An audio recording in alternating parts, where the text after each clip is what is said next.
Time our country stands in the path of danger, an instinct seems to summon her finest first. For he is truly his brother's keeper. Let us fight for a new world. There's two kinds of people in this world when you boil it all down.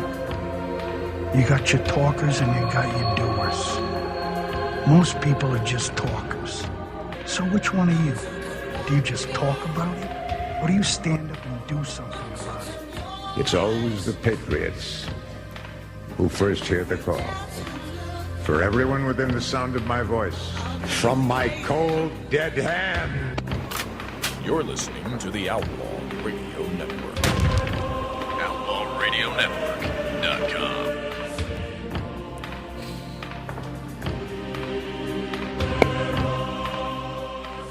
All right, it's the Outlaw Radio Network for the 9th of February, 2014, 1 week after Victory Day. Hey, let's test my we test my laptop really quick, Strip, before you go away from the board.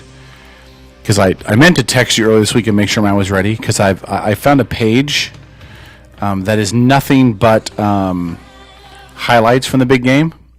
And so I wanted to be able to bust these out just randomly throughout the show today, because, you know, let's be honest, it was a pretty good day for us Seahawk fans. Do we have? Do you have me unmuted over there? Yeah. Yeah, we're not getting anything then.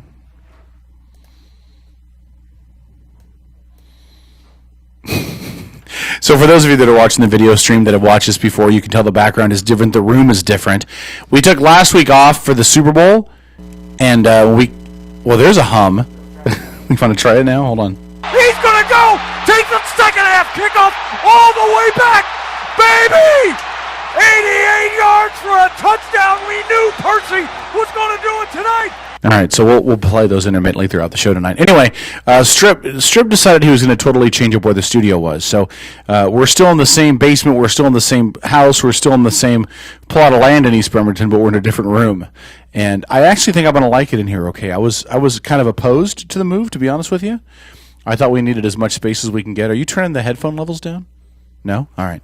But I kind of like it. I think you did a good job. No, just I had to adjust your mic level. Did you? Yeah, because you were coming out too hot. Can you turn up the feed to the headphone amp in the studio? Would you do that for me?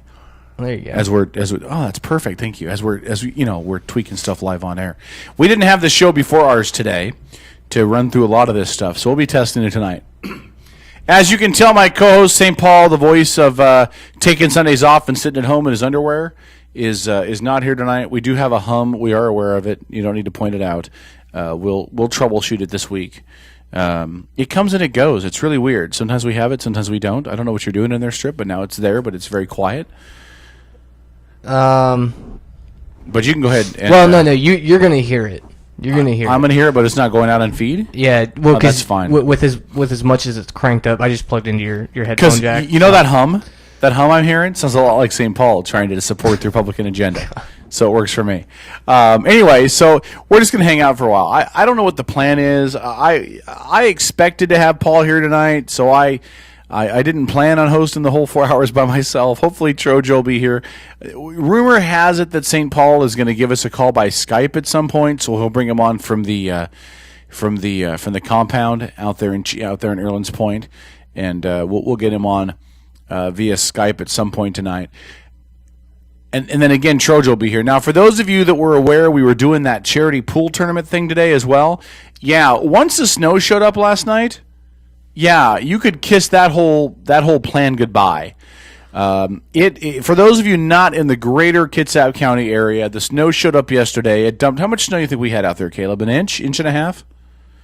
I was looking. It was more than an inch, probably an inch and a half, maybe almost 2 inches. Maybe 2, yeah. So it kind of came out of nowhere last night. I was actually DJing up at my DJ gig up at the clubhouse at the top of National Avenue, by the way, and it was coming down pretty good last night. So we decided earlier today just to put off the charity pool thing for a couple of weeks. There was reports that there could be more snow today. We weren't 100% sure. We just thought, why risk it? We'll just put it off for a couple of weeks. So the charity pool tournament that we're doing, the guys versus the girls, that'll still take place. We're looking at a couple of weeks. And once we've got a firm date and time set up for that, we'll let you know. I think the location will be the same, but you can never be too sure. So we'll get to the bottom of it. We'll figure it out this week. We'll give you guys an announcement next week. It's still on unless the girls back out. I think the girls are terrified. The one thing that we heard from the girls all this week was, why is K-Dog not playing? Why is it Strip and Tro and Paul? Why is K-Dog not playing? And clearly it's because they couldn't do math. Because there's 3 girls, there's 4 guys. One guy had to sit down, and that guy was me. And the reason is because we were looking at doing a live broadcast during the event, and so somebody had to be able to run the live broadcast, and that's this guy. So it made perfect sense. The girls are looking for excuses now for when they lose. They've got that automatic out, that automatic excuse as to why they lost. They can complain about the fact that K-Dog didn't play. So we'll give you an update on that as it comes around the corner. There's been a whole bunch of news that's broke this week. One of the most interesting pieces of news actually broke. I heard about it yesterday morning. Now, it's already off the main sites for news, which I wonder if it's on purpose, to be honest with you. A lot of this stuff with the news cycles, and people think that I'm stupid and I'm crazy, and that's fine. You can believe that if you want to. People think that I look too much into this stuff, but if you look at news cycles,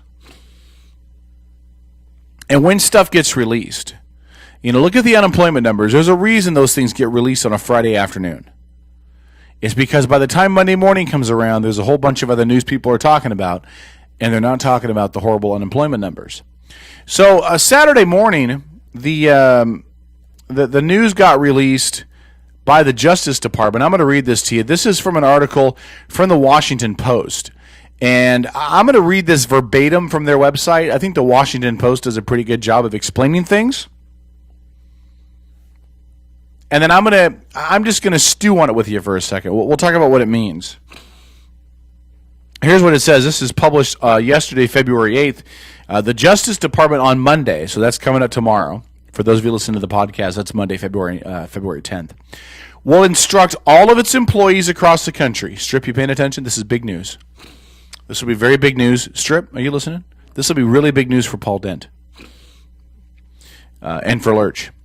The Justice Department on Monday will instruct all of its employees across the country for the first time to give lawful same-sex marriages sweeping equal protection under the law in every program it administers, from courthouse proceedings to prison visits to compensation of surviving spouses of public safety officers. In the new policy memo, the department will spell out the rights of same-sex couples, including the right to decline to give testimony that might incriminate their spouses, even if their marriages are not recognized in the state where the couple lives. Under the Justice Department memo, federal inmates in same-sex marriages will also be entitled to the same rights and privileges as inmates in heterosexual marriages, including visitation by a spouse, escorted trip to attend a spouse's funeral, correspondence with a spouse, and compassionate release or reduction in sentence based on the incapacitation of an inmate's spouse. In addition, an inmate in a same-sex marriage can be furloughed to be present during a crisis involving a spouse. In bankruptcy cases, same-sex married couples will be eligible to file for bankruptcy jointly. Domestic support obligations will include debts such as alimony owed to a former same-sex spouse. Certain debts to same-sex spouses or former spouses should be accepted from discharge. And then the article goes on. You can check it out. When I get a chance during break, I'll put a copy of it. I'll post it on our Facebook page for you to take a look at. Now, Eric Holder had this to say about the ruling. Here's what he said. And this was when the Supreme Court ruled that the DOMA, the Defense of Marriage Act, was unconstitutional. He said, quote, that the ruling, quote, here's your quote, marked a major victory for the cause of equal protection under U.S. law and a significant step forward for committed and loving couples throughout the country. That's what he said on Tuesday in Sweden. Now, why the Attorney General's in Sweden? I don't know. So here's the rub. you have the federal government acting before many states, if not most states, because I think we're only at 22 or 23 states right now that have actually legalized gay marriage. So the federal government has decided at this point that they are going to treat gay and lesbian marriages equally from a court standpoint.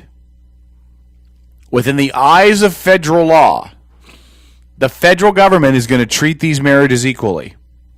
Now, why does that impact anybody? Well, in Washington, it's not going to impact you, honestly, because the state of Washington has already recognized gay and lesbian marriage. It's already been accepted. It's already good to go.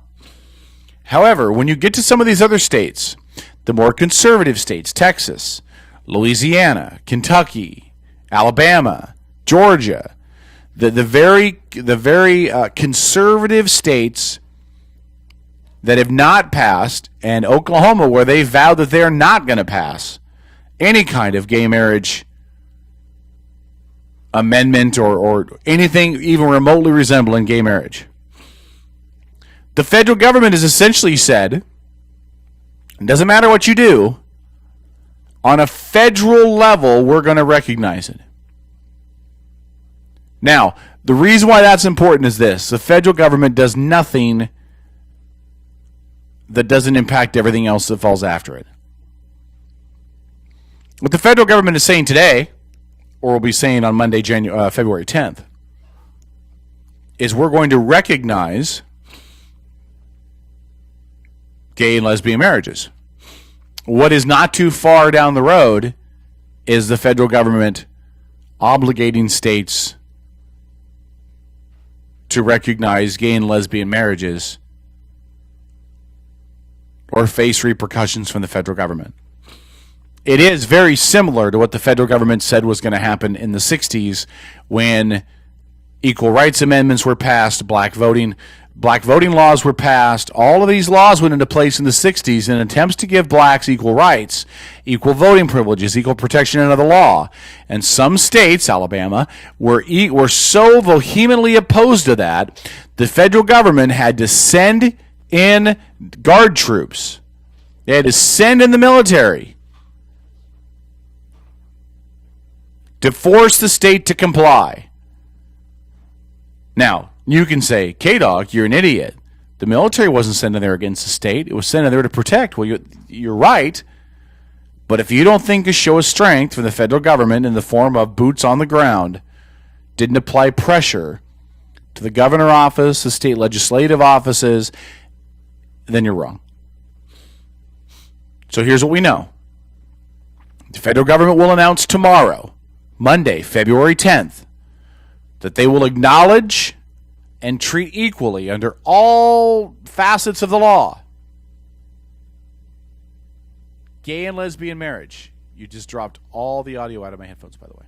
Okay, I'm not just making sure you know. So they're all going to be protected under every facet of the law federally. So here's the question. So here's what happens. Now imagine this, okay? You are a... Ooh, let's try this. You're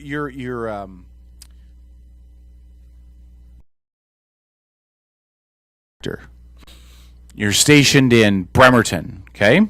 Right here. You are a homosexual man. You marry a homosexual man in the state of Washington. Your job then asks you, hey, we'd like to relocate you to Fort Dix, which I believe is in New Jersey. Now, let's not do Fort Dix. I think New Jersey's allowed it, or they're going to allow it eventually. Let's say Fort Hood, which is in Texas. Is Fort Hood in Texas? I get confused where all the forts are. Regardless, you get relocated to a military base in Texas. The federal government is still going to respect your your marital status when you go to Texas. So when you leave the state of Washington, you go to Texas, they're still going to respect that. The state of Texas is not going to. You cannot run a country like that. You just can't. You cannot have a country where a marriage dissolves at state lines. I'm not advocating, by the way, that we just do away with states' rights. And that's what I'm going to get from the people on the right. And some people will call in and say, but K-Dog, states' rights, and they get to decide. Fine, whatever. If we followed that philosophy of government, blacks still wouldn't be able to vote in Alabama. Believe that. If we followed the model argument of states' rights and letting people decide, blacks wouldn't be able to vote in Alabama. Because there are still counties and cities in Alabama and Louisiana and Georgia and Texas and Arkansas where if you're a black guy with a white girl in the wrong town, you'll run out of town or they're kicking your ass.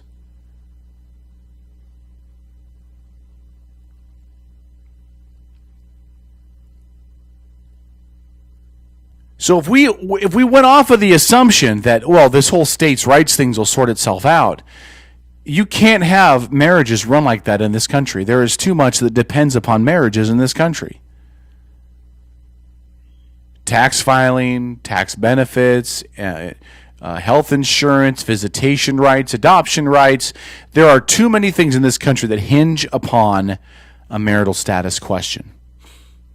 There are too many benefits we give to married couples that we don't give to non-married couples. For those of you doing your tax returns right now, enter in your stuff with your spouse, file it married, filing jointly. Before you submit it, go back in and just do it as just you. And see what your numbers look like.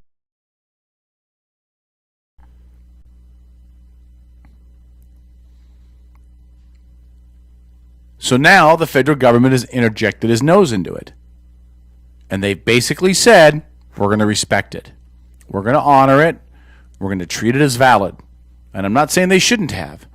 But the one thing to watch on the horizon over the next year or two is how does the federal government decide to interject itself into states that don't allow it or recognize it? Because that's going to be your next big fight. That's going to be the next big argument on this gay and lesbian debate across the country. And we're not going to see it so much here in Washington, and they're not going to see it in Massachusetts. We're not going to feel it in the states where we've already passed resolutions that allow gay and lesbian marriage. But where you are going to see it is in the very conservative states, the very Republican states. Montana, Texas, Louisiana, Georgia, Alabama, Mississippi, Arkansas, Kentucky, Tennessee.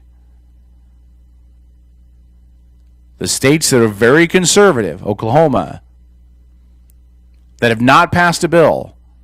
Some lawmakers in Oklahoma have said it'll be a cold day in hell before they support any gay or lesbian marriage amendment.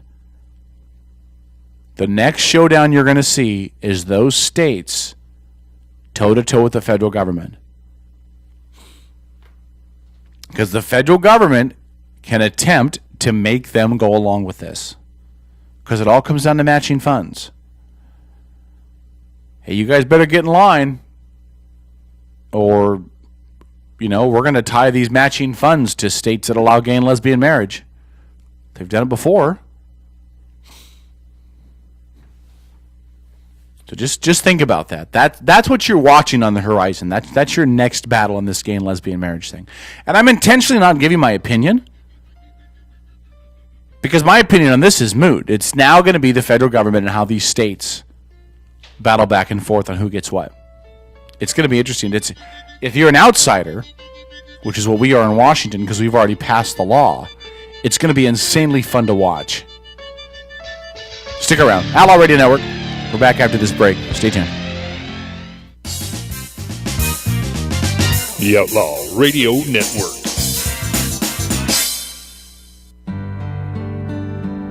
I'm Elaine Terso with Elaine Terso Photography. Operation Love Reunited is a special project for military members offering free photography sessions before a military member deploys, when they return home, or for special family photos to be sent to those stationed far from home. At Elaine Terso Photography, we are a proud supporter of Operation Love Reunited. If you or someone you know is active in the military and would like to take part in this free service, please visit me online at ElaineTersophotography.com.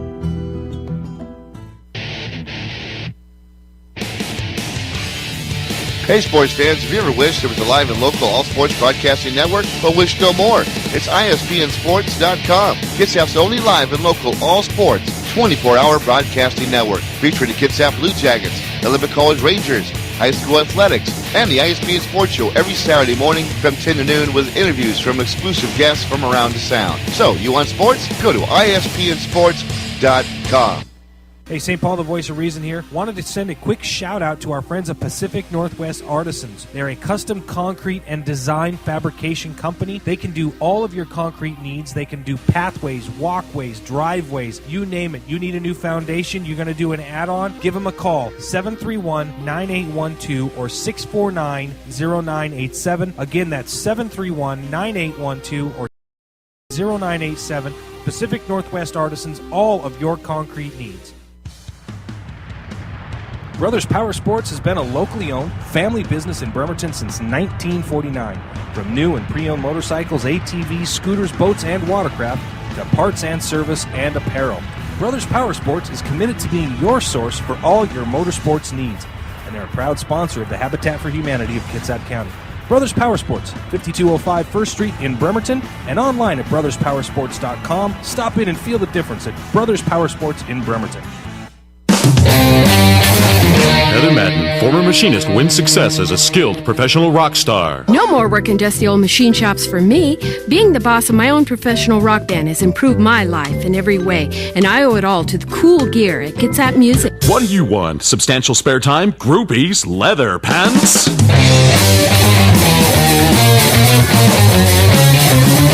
Use only certified cool products from Kitsap Music. The Legacy Group in Silverdale is a well-respected independent mortgage banker, absolutely committed to helping Kitsap County families on their path to home ownership. As an employee-owned company, the Legacy Group has a strong stake in your success, and they want to be your lifetime partner in helping you develop a strong real estate portfolio. Call the Legacy Group in Silverdale today at 698-6440 and find out how they can help you get started on the road to home ownership. 698-6440 for the Legacy Group, a lending experience that's a little different and a lot smarter. Shepherds we shall be, for thee, my Lord, for thee. Thou hast sent forth from thy hand. Swiftly carry out thy command. We shall flow ever forth to thee, and teeming with souls shall it ever be. In nomine Patri, et Filii, Spiritus Sancti. Catch you on. Catch you on. Catch you on the flip side. You're listening to the Outlaw Radio Network. OutlawRadioNetwork.com. Hey, did you mute my microphone again? My laptop, my computer again? Did you mute it? Oh, unmute it real quick. Again, the offset eye. Wilson under center. The turn, the hand to Lynch. Looks for running room, puts his head down. He keeps running. He's in! Touchdown! Seahawks! Marshawn Lynch powers through the line of scrimmage. Good blocks up front. And the Seahawks stretch their lead over the Denver Broncos 14-0 here in the second quarter at Super Bowl 48. I love listening to those clips. What'd you do for the game, Strip? Where'd you watch it at? You watch it here? Yeah. It was myself, the girlfriend, and her brother, and Baby Harper? Yeah. How old is Harper now? She is a year old on the 25th. So this is her first Super Bowl. Yeah. She's 1 for 1, man. And today was her first snow. Wow, she's 1 for 1 on Super Bowls. Yeah. Might need to keep her around. It's amazing. Might need to keep her around. You ready? I got one more for you. Remember this one? 3 receivers near side for Manning out of the shotgun. Ball at the 35. Moreno in the backfield. Now he scampers. The ball is hit as it comes out and it's picked off by the Seahawks. Far sideline, Malcolm Smith. 50, 45, he's going to go. 30, nobody's going to touch him. Cuts back 20, 10. The Legion of Boom, the Seahawks defense. They do it again. Holy catfish. Which play was this? Seahawks. Return for the touchdown. Oh, yeah. Yeah. Yeah, you mean it was one of the plays where the Seahawks just dominated just the entire game. One of all of them? Yeah. That was the... I'll tell you what, man, if I was the Broncos after that, I'd be worried. Yeah. Well, I'd be worried about my job. I mean, just all around, because they got destroyed so bad. Yeah, listen, shout out to my buddy Jen, who had to put green and blue highlights in her hair now because she's a Bronco fan, and they got lit up. It was not even close, for those of you who missed it, although I don't know who would have missed it. It was just not even close because of plays like this. 1st and 10. You know what? You're talking. I was going to say. Slots to both sides. Hold on, empty listen. backfield, and Wilson goes out of the shotgun. Here comes a 4-man rush by Denver. Wilson fires inside, and Kearse makes the catch. Spins out of 1, spins out of 2, 10, 5. Touchdown, Seahawks! They are blowing the roof off this place in New Jersey. Jermaine Kearse, a 23-yard slant, breaks 2 tackles and takes it in. The Seahawks stretch it out. 35-0. Yeah, 35-0.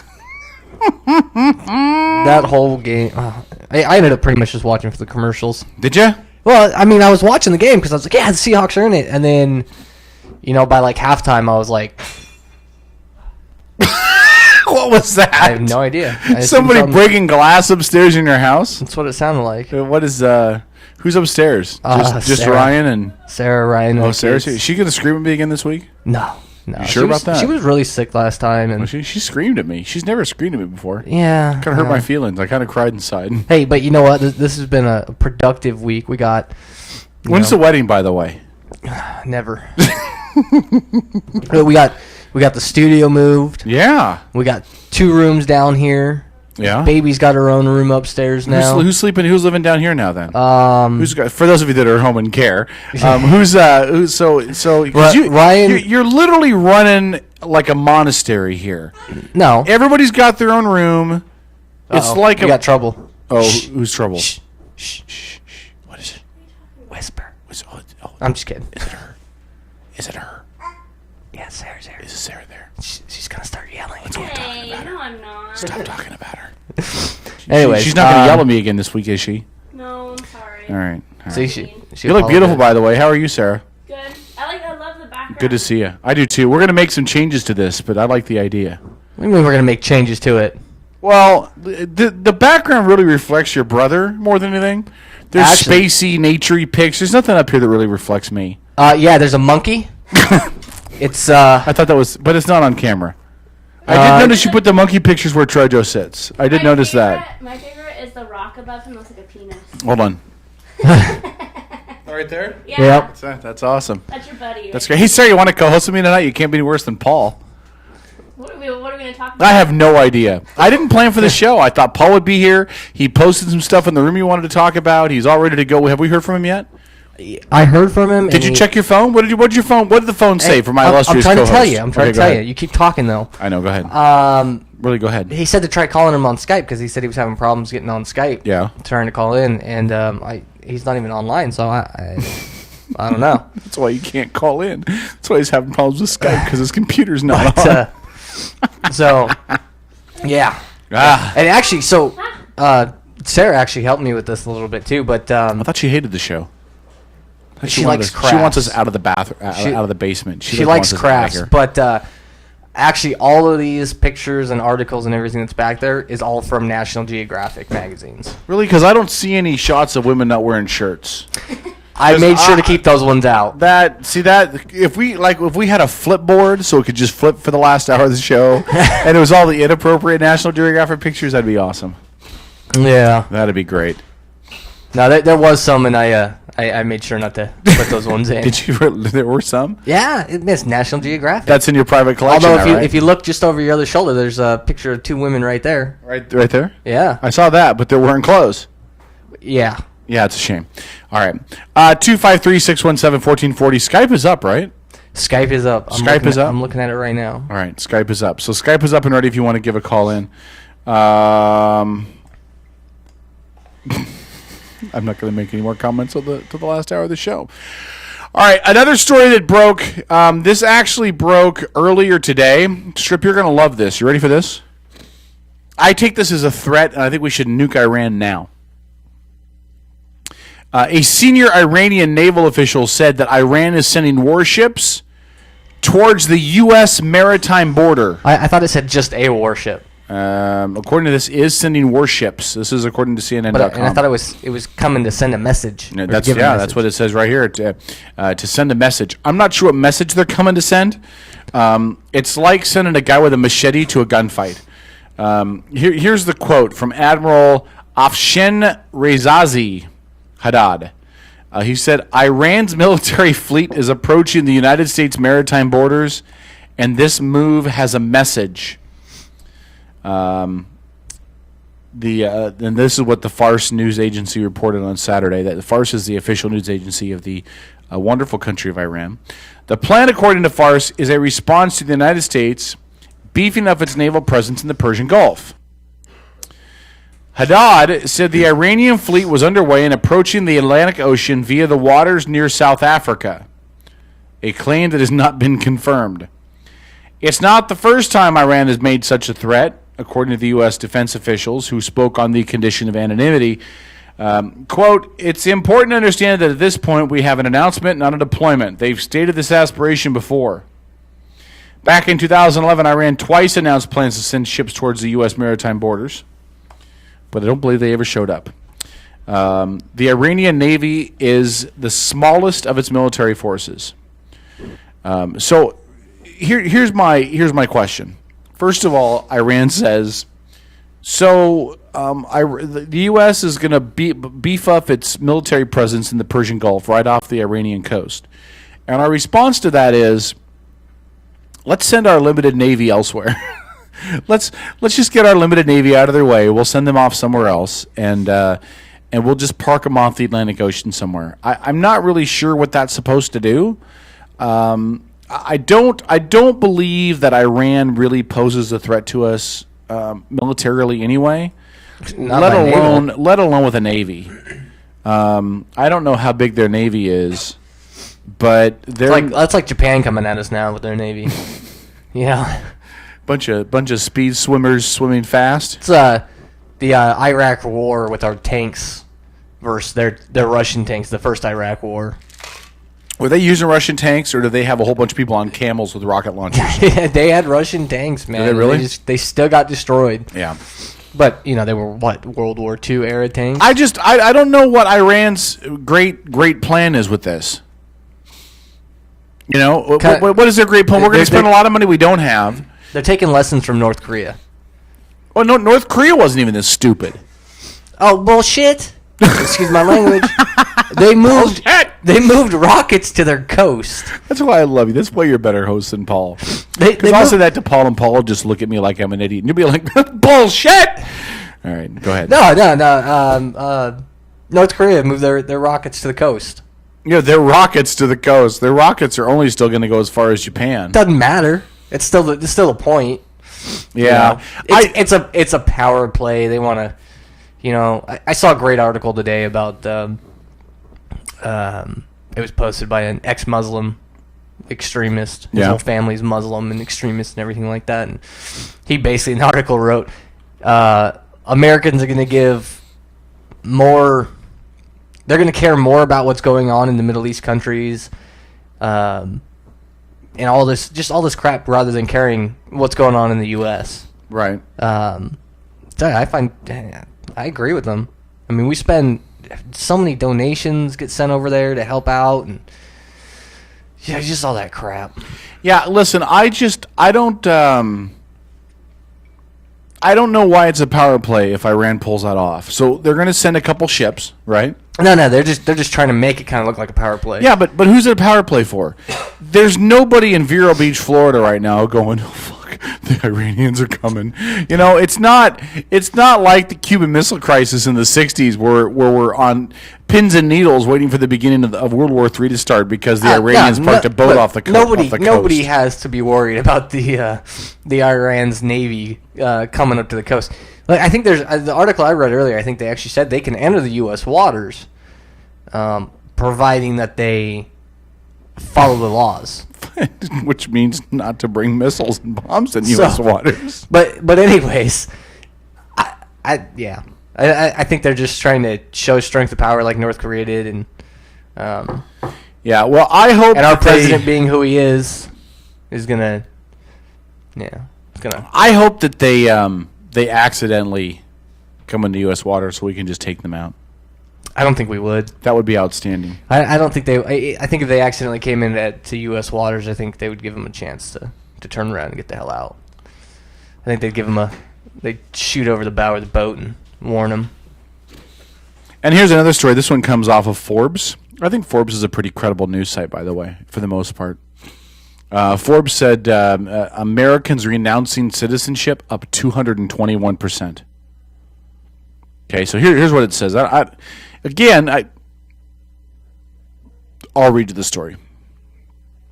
America is a great land and lures immigrants worldwide, yet record numbers of U.S. citizens and permanent residents are giving up their citizenship or residency. For all the immigrant arrivals, the trickle the other direction is increasing. The number is still small, with the published expatriates for the quarter 630. Whoever wrote for Forbes is an idiot. For the quarter 630 for the last quarter of 2013. The total number in 2013 of Americans who basically said, I'm renouncing my citizenship. I don't want to be a citizen of the U.S. anymore. I want to go elsewhere. Was 2,999. In 2011 was the previous high, 1,781. So in 2013, 2,999 people said, I don't want to be American citizens anymore. And that's up by a 221% increase over the 932 people who left in 2012.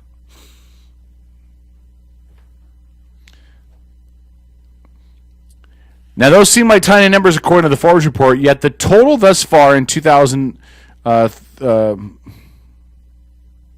don't understand whoever wrote this. It says here that the reasons were in part because of taxes.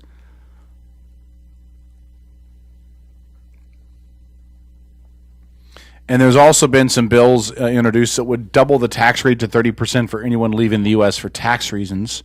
But the bill was not passed. According to the article, most expatriates are motivated primarily by factors such as family and convenience. Many people have built a life elsewhere and may not need or plan to have a U.S. passport. So, 3,000 people have left the United States in the last calendar year because they want to live elsewhere. I kind of expected it to be more than that, with the number of conservatives that hate Obama and his principles and his policies and Obamacare and high taxes and government shuts down and all Question. that. I'm a little surprised it's not a larger number than that, Strip. Oh, well, I was just going to say, did that actually say U.S. citizens? Yeah, these are 3,000 U.S. citizens that basically renounced their citizenship and chosen to live elsewhere. Yeah, and given up their passports and said, I'm not ever coming back. I don't want to be a citizen of the U.S. anymore. I want to go elsewhere. I had I believe she's an aunt or a cousin, something like that, who gave up her U.S. citizenship years ago. But that was to go to Australia. And by doing that, they put her through her doctorate school and paid for it 100%. Is that why she did it? Was just because of doctorate school? Yeah. Yeah, I don't think that this is a huge story. I mean, I don't think it says now. Again, this is Forbes, but it says here that most people that are doing it are because of family in other countries, or they've relocated to other countries for work and they just don't ever plan on coming back using their passport. I don't see a lot of people leaving the country because, oh my God, Obama's president, he's killing the place we're getting out before it gets bad. I just don't see that. Do you? No. Would you ever consider leaving the U.S. to go somewhere else? I highly doubt it. I just can't. I would rather fight a civil war for them trying to take my guns before I left. Yes, NSA, he's talking to you. Do you think? No, I don't think that'll ever happen. Do you? Do I what? I just don't think that'll ever happen. Another civil war. Oh. Who knows? I just cannot see it happening. I think well, we've talked about this before. It could happen. It very well could happen. No, you and Paul have said it could happen. I don't think it'll ever happen. I think Americans are too lazy. No, I don't think. Listen, you could put people back in shackles as slaves, and I think half this country would be like, as long as I have my Xbox and my cable TV, I'm fine. Hey, you know what? I think you start putting people in chains and start shackling them up. The other half of the country that, it'd just be like when they freed the slaves. You had people revolting against and helping slaves break free. Just like with guns, if they passed something that started banning guns, if they wanted to turn us into England,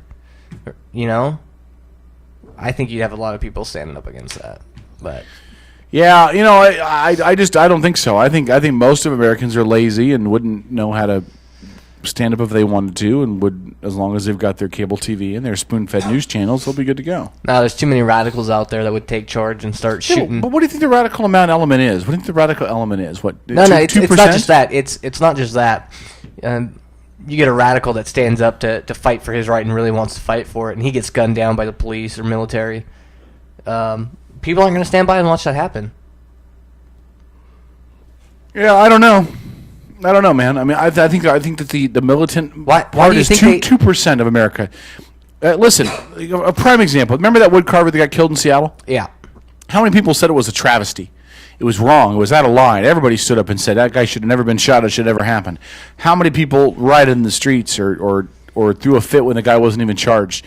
Nothing. It didn't change anything. Nobody took a stand. Nobody did anything to make it any better or any different. It's because he was Indian. Oh, you think that's why? I don't think so. Yeah. I think America's lazy. I think people just don't care. If it had just been a white person that got shot as well, too, it wouldn't have been such a big deal. If it had been a black person that got shot, it would have been a big deal. If it had been... Yeah, probably just a black person.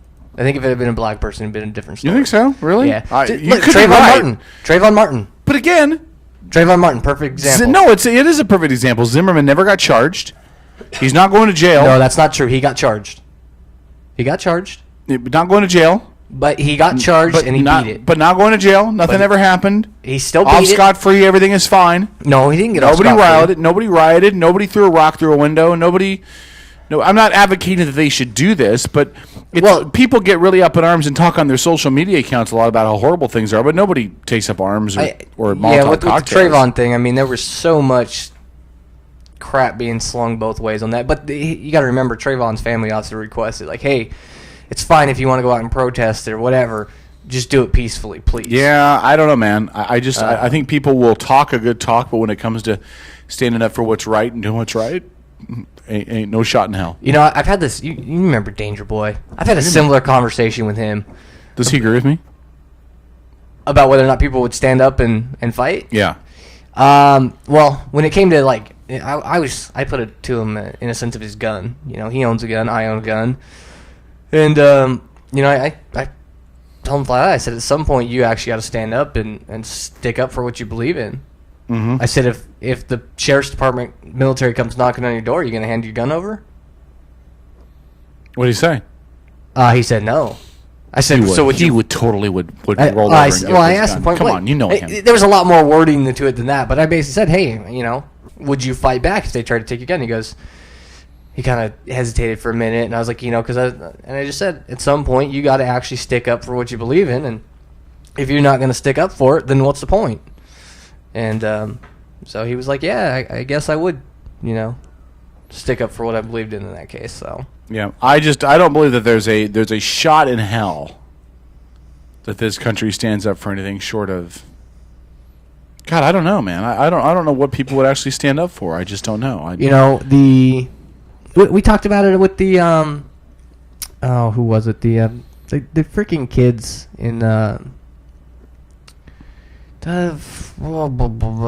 was that? The protests in New York that spread all the big rallies and everything like that. Right. The 1%. Yeah, the 1%ers. Yeah. Yeah. So I think if somebody had gotten shot, Occupy Main Street or whatever. Yeah, whatever it was. If if somebody had gotten seriously injured or killed, shot by an officer, I think you would have seen riots in the street, and I think so. It's possible, man. It's possible. I could be wrong. I mean, I've been wrong before. What? Ask my ex-wife. I've been wrong before. Wouldn't be the first time. Bunch of young college... Dude, I mean, depends how drunk everybody is, too. So... well, true fact. Depends how drunk and armed they are, that's for sure. Yeah, true fact. All right, let's take a break. We got the top of the hour news coming up. Oh, man, I didn't even notice. You got me all distracted. I know, it's here. 8:01, man. Get on the stick. And I got text messages coming in from Paul. Oh, what's he saying? He's trying to get online. Well, I see him on Facebook right now. Yeah, now he's calling me from his phone. All right, let's go to break. Yeah. We come back to break. An interesting story breaking out of college football into the NFL. We could be looking at, in April, so in about 2 months or so, the first openly gay player drafted into the NFL. As a player came out today, announced he was gay, and we'll talk about the response that's getting. We'll also maybe check in with St. Paul, the voice of Chico. And we'll do that after this. Stick around. Top of the hour news is next. It's the Outlaw Radio Network. Stick around. We're back.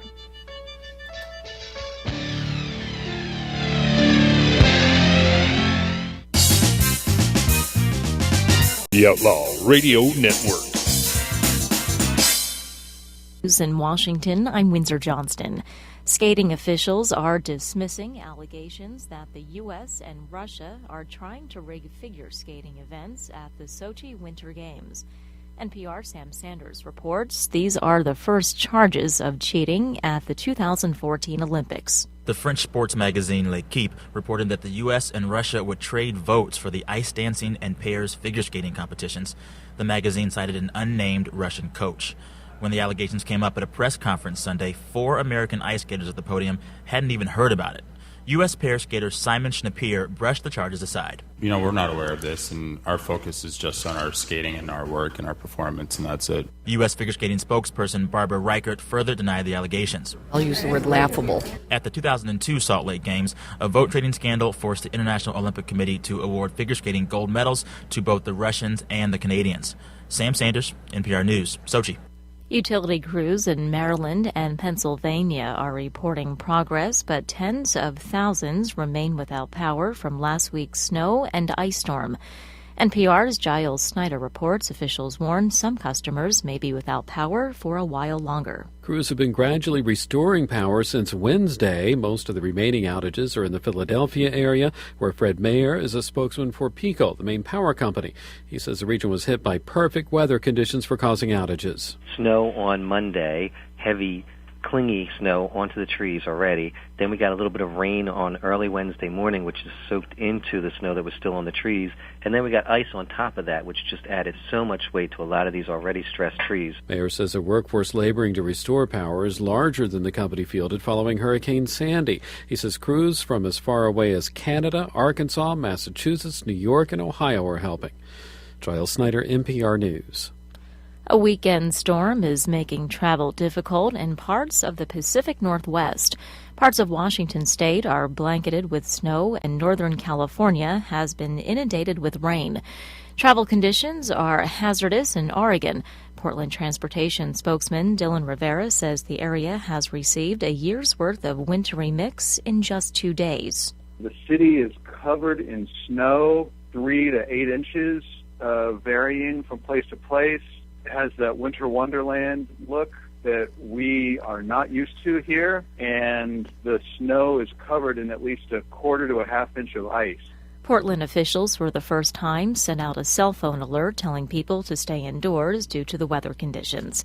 It was 50 years ago today that the Beatles appeared on The Ed Sullivan Show. It was their first appearance in America. Nielsen says 45% of all TV sets in use at the time were tuned in to the broadcast.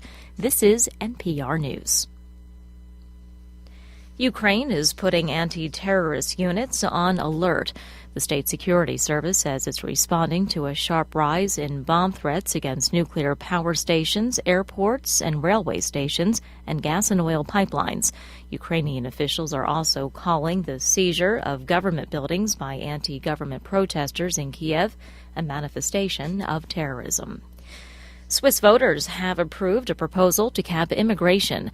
The Alpine Republic has treaties with the European Union that guarantee the free movement of workers.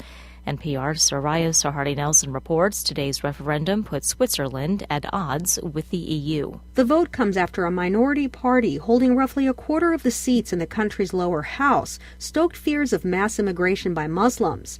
Swiss officials say among the 8 million people who live in Switzerland, about 500,000 are Muslim. Many of them are former refugees who fled there during the Balkan Wars in the 1990s. 2 years ago, Switzerland introduced controversial quotas for immigrants from 8 Central and Eastern European nations. The latest vote extends those caps to immigrants from Western Europe and also limits all foreigners' rights to bring in family members or access Swiss social services. Critics say the new quotas could put Switzerland at odds with international rules on asylum. Soraya Sarhadi-Nelson, NPR News, Berlin. Dozens of bushfires are raging in southern Australia, fueled by high temperatures and strong winds. The fires are threatening rural towns and other suburbs around Melbourne, the country's second largest city. Some residents have been ordered to evacuate. This is NPR News in Washington. Support for NPR comes from the Robert. I'm Elaine Terso with Elaine Terso Photography. Operation Love Reunited is a special project for military members offering free photography sessions before a military member deploys, when they return home, or for special family photos to be sent to those stationed far from home. At Elaine Terso Photography, we are a proud supporter of Operation Love Reunited. If you or someone you know is active in the military and would like to take part in this free service, please visit me online at ElaineTersophotography.com.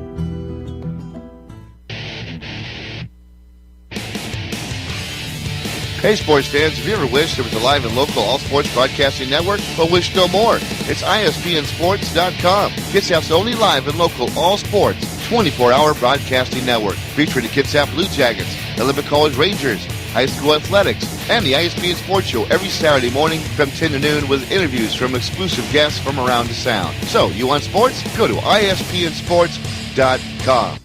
Hey, St. Paul, the voice of reason here. Wanted to send a quick shout out to our friends at Pacific Northwest Artisans. They're a custom concrete and design fabrication company. They can do all of your concrete needs. They can do pathways, walkways, driveways, you name it. You need a new foundation, you're going to do an add-on, give them a call, 731-9812 or 649-0987. Again, that's 731-9812 or 649-0987. Pacific Northwest Artisans, all of your concrete needs. Brothers Power Sports has been a locally owned family business in Bremerton since 1949. From new and pre-owned motorcycles, ATVs, scooters, boats, and watercraft to parts and service and apparel. Brothers Power Sports is committed to being your source for all your motorsports needs, and they're a proud sponsor of the Habitat for Humanity of Kitsap County. Brothers Power Sports, 5205 First Street in Bremerton, and online at brotherspowersports.com. Stop in and feel the difference at Brothers Power Sports in Bremerton. Heather Madden, former machinist, wins success as a skilled professional rock star. No more working dusty old machine shops for me. Being the boss of my own professional rock band has improved my life in every way, and I owe it all to the cool gear at Kitsap Music. What do you want? Substantial spare time? Groupies? Leather pants?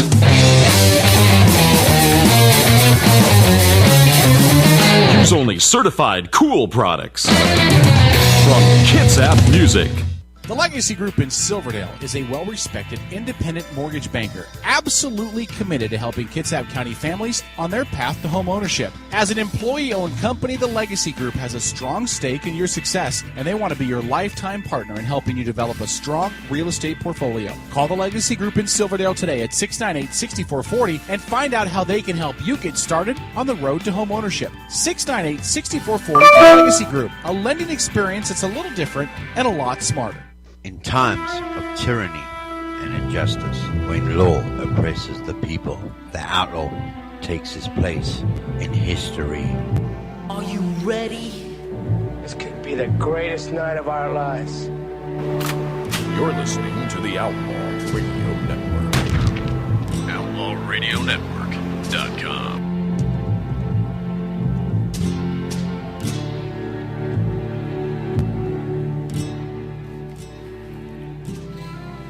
All right, it's the Outlaw Radio Network, 10 minutes after 8. Thanks for checking out the show.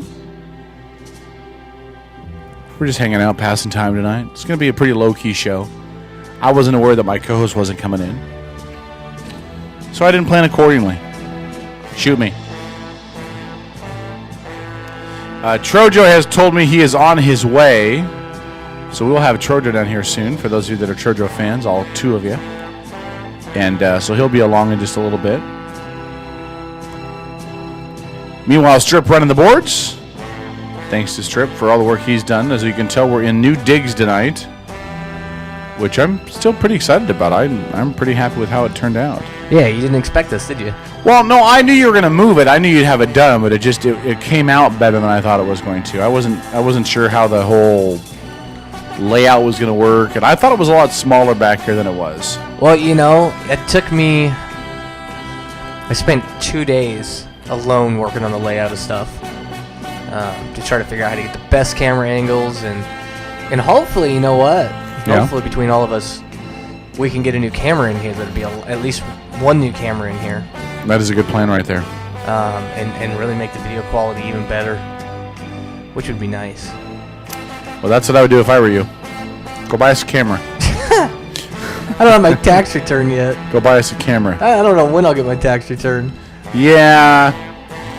Let me give some personal advice on that. Not that I, work anywhere or know anything, but let me give a couple pieces of advice really quick. If you should not be claiming somebody, you don't want to claim them. Okay? If you have let's say you have a child, and child doesn't live with you. The child lives with, I don't know, his dad. Oh, that's cool. You can say it. It's me. Yeah. Let's say it's living with. Let's say the dad is Strip, and let's say that the kid's name is, I don't know, Wyatt. Yep. And let's say Wyatt has lived with his dad for the entire 12 months of 2013. Just because you file your return first and you claim him on the return does not mean that you won't get caught and you won't have to pay it all back. God, I hope she does too. I mean, she's been living in a totally different state as her son. There's no reason why she should be able to claim him. What's the penalties and interest? Do they just? She's just gonna have to pay it back with interest and penalties. They're not gonna come lock her up in jail. Well, no, but like how much? Like it's a percentage based on how much she owes. It depends on the interest is 3% compounded daily right now, although that changes quarterly based on what they do in DC. Well, but so like she'll get her certain amount back for claiming her one kid that she's already got, right? Yeah. Now are they going to take that all back too? No, they'll just take back whatever she wasn't supposed to get. Damn. Yeah, I know. Is it going to be like double? It could be by the time she's done paying it off. Damn, I hope it is. I hope it turns out to be like $6,000. Just people are stupid, man. People are stupid. Let's claim things we know we can't claim, and think that we're not going to get caught. Yeah. Oh, I know she got like the earned income credit. Yeah, she probably might have gotten a child tax credit too. Oh, for both of them. Guaranteed. Yeah, so that's the child tax credit's $1,000 if she qualified for the full amount. Yeah. But hey, that's cool. Whatever's clever, because, she's going to have to pay it all back. Oh, your Skype's ringing. Who's that? That would be St. Paul. St. Paul, the voice of reason? Let's see if, hold on a second here. All right, we'll give him a minute to get on the line with us. If you want to be a part of the show, 253-617-1440. St. Paul, are you there? I'm here. What's going on, dude? Oh, I'm so freaking frustrated with this stuff, but it's okay. It is what it is. You know what would make you a lot less frustrated? Yes, as a matter of fact, I do know what would make me a lot less frustrated. And let me see here, just because I want to make sure there's no misunderstanding, okay, Kevin? Yes. All right? So this week, let's see, my wife lost her job. We lost the deal we were putting together on a home. I ended up in the hospital for a day, and I'm on all kind of medications. But why don't you, sir, please go ahead and tell me what would make me much less frustrated right now? Well, I got it. You can go in for surgery. Yeah. Get your skull opened up. Yeah. Tell people you got attacked by a baboon. Yeah, that would do it. Yeah. No, I was just going to say you'd be less frustrated if you were in studio. That's all I was going to say. There's a lot of things that can make your week a lot better. Well, I will tell you this. It wasn't listing or labeling me as being online, according to Caleb. So nothing I could do. So I was like, screw it. So I uninstalled it and went to reinstall Skype. And it's like, oh, you got to update your Java. And I'm like, what? Like, what the hell do I got to do that for? It was already all working fine. It was working fine 2 weeks ago. I don't know, dude. I just hate computers now. I officially hate them. Hey, question for you. Did you check your online status? Online status on what? On Skype? No, it wouldn't even... You could be logged in as invisible on Skype. So you could be logged in, but you can appear as invisible so people don't bug you. That's how my Xbox Live account is on for Xbox Live. It wasn't giving... It literally wasn't giving me any options. That's what was so weird about it. Why don't you come in the studio? We'll hold the show for you. Yeah, that should be no problem with 2 screaming kids and no car. Yeah, I'll be right there. Hey, by the way, what do you think about the new background? It's I don't have a problem with it. What the hell is that? A ringing endorsement of the new background, which I haven't seen, by the way, because I don't log into the show from our computers. Yeah, but you can see it right from behind you. But I don't know how it looks on camera. It's right behind you, Kevin. How do you not know what it looks like? I don't know how it looks like on camera. Jerkwagon. On camera, it looks like a collage of National Geographic photographs. But there's no naked boobies, which makes me very sad. But there is some monkeys in there. And Chojo, feel right at home. Yeah, and you know what's funny? I actually meant to put that monkey behind you. Behind me? Yeah, Oh, like okay. right above your head where you're sitting. But you forgot. Yeah, that's fine. No, that's Yeah. It's okay though, because I can go find another picture of a monkey and put behind you. Yeah, I think we should. I think I came into the wrong part of this conversation. So what do you mean the deal with the house went through? Do you want to talk about that on the air? Or do you want to tell me later? This is the first I've heard of it. And what do you mean by you spent a day in the hospital? It's the first time I've heard of that too. When were you going to tell me that? Some kind of friend you turned out to be, Mr. Secret Man. Yeah. Well, here's what happened with the house. It was we put an offer about 75 days ago on a home that was on short sale. Okay. Now we're using VA. The previous owner was using VA. Okay, he fell clearly under the guise of short sale rules for the VA because he was given orders to move. Hey, that happens all the time to military people, so that's no big deal. Well, what none of us were fully aware of was the fact that he had taken out a second loan to basically make the house look so nice. It was they refabbed the whole house, and so only portion of the loan was VA. The other half belonged to the bank. Well, you know how the banks are these days, and they didn't want to take a loss on anything, and that they didn't have to, and so they've been dragging their feet and dragging their feet and dragging their feet. Meanwhile, I'm here in my current home, and I'm throwing away $1,500 a month. Well, I'm tired of throwing away $1,500 a month. It don't make any sense for me to keep doing it. Not when I'm looking at waiting at least another 3 months before I even have an answer. So I'm done throwing away money for free. No more good money after bad. And things are hard enough. That's what my wife said when she divorced me, by the way. No more throwing good money after bad. But go ahead. Right. So that's kind of where it was at. So we said, you know what, we haven't taken our deal off the table, but we've started looking at other homes. And so for the last 3 days, we've been going on home tour after home tour after home tour. And then we found one finally out by Wildcat Lake, a couple acres, beautiful piece of property that was all foreclosed on. It was all done.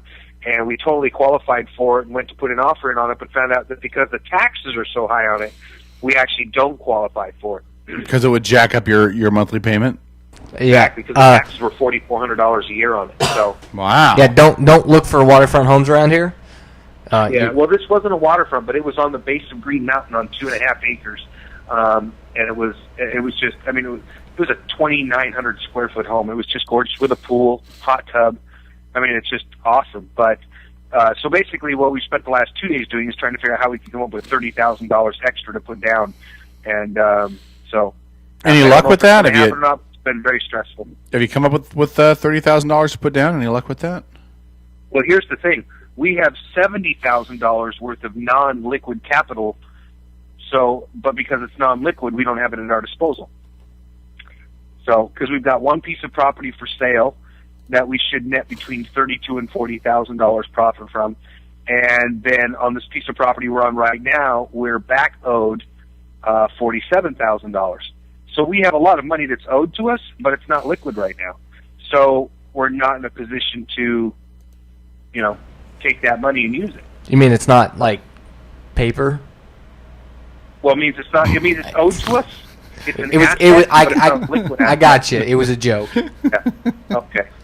Yeah, it's not fucking funny, dude. Have you seen the week I've had? So are you? So you probably aren't going to be moved by the big WrestleMania party, are you? I don't know if I'm going to be here because breaking news: Tuesday morning I get on a train. So I don't know where I will be when I will be there. Hold on. Go back to your old wrestling roots, Paul. Go back about 10 years. Is it a whole train? Sorry. Go ahead. Yeah. I wish. No, I'm. You wish. My wife's at work at the bar tonight, so because that's the kind of job that you have to take when you got to pay the bills and still put food on the table. That's right. And Wait, hold on. Are you saying working at a bar is like a lower class thing? That's like that is. Is that like McDonald's working? Well, no, I'm not saying that because I would go work at a bar every day of the week and twice on Sundays. But for my wife, who comes from the medical profession, yes, working in a bar is, in my opinion, that's a sideways step. Does that make sense? Oh, I wouldn't even say it's a step down in income, right? It's a monumental step down in income. Yeah. It can be more profitable on a really good night. I mean, there's no doubt about it. Right? She could have a great night in tips, right? And then make more money. But on a Sunday night, that's not going to happen. Yeah, not on a Sunday. Or on a Monday or Tuesday. So, but that it is what it is, and we are not the kind of people. You hear me talk on this show all the time, right? About unemployment and people and their benefits and motivations for working versus not working, right? Well, if we were to take a look at her, she's making less money, okay, by going to work and working in this bar than she is if she had just stayed on unemployment. But our principles are such that we know that it's important for us to be viable members of society and do our part. We need to work. Okay, but wouldn't it make sense for her to take unemployment just to make up the difference, though? No, because the difference isn't enough for her to get a check from unemployment. Oh, okay. She still has filed, but it's not enough for her to get a check. Okay, fair enough then.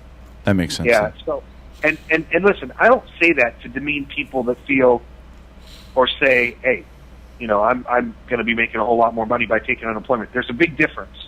This was a very small difference. We're talking $25-$30 a week. You know what I mean? Well, for $25-$30 a week, leave the unemployment money for somebody else. Right. You know what I mean? Sure. Go take your job and go to work. Because the potential is there on any given night. I mean, a good night's just a customer away, right? Oh, sure. So on any given night, she could make more. So there's no complaints. No complaints. It is what it is. And, let me quote Barack. It's the new normal. I mean, it is what it is. I love that right? you're signing on to Barack Obama's way of thinking. It's about time. Yeah. Well, I'm feeling that way considering I just, made sure that I fed the clip into my magazine or fed the clip into my pistol. I'm prepared to shoot myself. As long as we're all on the same sheet of music. Are you blaming your situation on Obama? No, not at all. But seriously, I mean, do you think your situation right now would be any different if Romney was president? No, I don't think so. And I mean that in all due sincerity. I don't think this has a lot to do. Listen, the political damage that was done has been done over the last 15 years. Does that make sense? Right. So it goes back way farther than B-Rock. Yeah. Oh, yes, much. Now, in my opinion, has he helped it? Well, I can say that in my opinion, he hasn't per se helped the financial. I believe firmly that he has not helped the financial situation of this country. What I say to you, when I say this to you, I need you to accept this with all due sincerity and respect. Sure. I think that he has made it a little bit worse in that when you read what the CBO came out with, which was a lot of the contention of a lot of people like myself here over the last couple of years with regards to Obamacare, I think has been proven to be true, 100% true, which is that the way that Obamacare is written, it is a non-motivating factor for people to listen. So anyway, Did you guys read the CBO report that came out last week? No, I didn't even know it came out. What did it say? The CBO report came out last week and said, listen, as a result of the Affordable Care Act, they anticipate 2.5 million people less being in the workforce as a result of now that's what they said. Now you can interpret that however you want. Yeah, you know what? I did see that. The CBO is not in the job of saying why. They're in the job of saying these are what the numbers say. Okay? So they are like, if you put it in a doctor's sense, they are in the, well, we're going to tell you what the problem is. We're not going to tell you why the problem is there. That's for you to decide. Okay? Now, Jay Carney, president spokesperson, speaking this week, made some very telling comments. And I would invite individuals to draw their own conclusions from it. Now, before I say that, I will preface this by saying this. I, for the first time this week, ended up in the hospital for the first time in 9 years. And I went through the weeks and weeks of excruciating effort to finally get freaking signed up on this Obamacare stuff. Okay? Okay. Now, I have made no secret about the fact that I would benefit from Obamacare, but I did not feel that it was a good law because I felt it was poorly written. And listen, it's one of those things where, you're not in a position, I'm not in a position, I have a wife and 2 kids, to say, well, politically I don't like it, I think it's a horrible law, therefore I'm going to pretend it doesn't exist. I'm not in a position to do that. And I don't think anybody really is, even though some people try to pretend they are. Sure. I know people who say, I hate Obama so much I won't sign up for Obamacare. Well, then you're a fucking idiot. Right? Fair enough. Because it's there. It's your tax dollars that are freaking paying for it. Don't be stupid and not use it and make yourself more sick or make yourself worse off in the long run, right? That doesn't make any sense. There's a kind of a caveat to that. I think in your case, you don't make enough money, so you get it for free, right? No, actually, I'm one of the rare husband and wife couples that fell into the odd. We benefited because my wife got fired. Not fired, but lost her job due to cutbacks. So we benefited. Okay. It would have cost us, no joke, had my wife not lost her job, it would have cost me $22,000 this year. Yeah, I was just going to say, for someone in my situation, I looked into it just to see what they were offering. Right. To get a similar plan to what I have now that's covered everything for me. It was, just for myself, it was like $500 a month. Yeah. Not including my kids. That's right, because the entire premise of the program is based on the young and healthy paying more and higher premiums. Yeah, screwing the people who don't have the money. Correct. To pay for the poor and the elderly. So I was extremely scared because the state tried to force my wife to put us on her health care plan. Well, to do that, my wife's employer said, if I do that, I can't afford to keep her on as an employee. That's a big problem, and it's a problem that has been largely ignored. It's been largely, kind of poo-pooed, but it is very real, and it's happening, which is why the CBO, when they came out with their report this week, it was, to quote Charles Krauthammer, it was the line that's going to be etched in stone on the tombs of Obamacare supporters. Okay, but is that, and again, I don't know the answer to this, was that part of the reason why that they had to lay her off, was just because of the increased cost with the health coverage? Part of the reason they had to lay her off was because the owner of the clinic where my wife worked is a CPA, mm-hmm. and so they were looking at long-term projections for the year. Okay. And they were covering, when they brought people into work like my wife, they were covering 100% of her health care premiums so that it was a benefit to her. Sure. So, and that was part of the reason she took the job. And so over the course of these next 6 months, the uncertainty with regards to what was going to occur was becoming more and more certain. So they were keeping her on as the newest employee and staff member. And unfortunately for my wife, the other part of that was that she was the highest paid employee. So she was the newest and the highest paid. And so with the uncertainty that was coming down the pipes, because they were pretty much forewarned the first of the year that, hey, come June and July, your insurance premiums and your plans will change. And these are what they're going to change to because of the Affordable Care Act. And as such, if you have people that fall in certain categories, these are what your premiums are going to probably go up to, and they were tripling. Wow. So my wife's employer's going, how can I reasonably keep you? You know, they will literally, my wife's salary, my wife's salary was $2,000 a month. Her health care premiums would have been about, I think it was like $1,100. Amazing. Right. So it is a big deal. It's a very big deal, and a lot of people are okay financially paying that, and a lot of people don't have a problem with it. But when I say a lot of people, and that's maybe what 9, 10, 11 million, and don't have a problem paying that because they can afford it, and they're not going to think twice about it.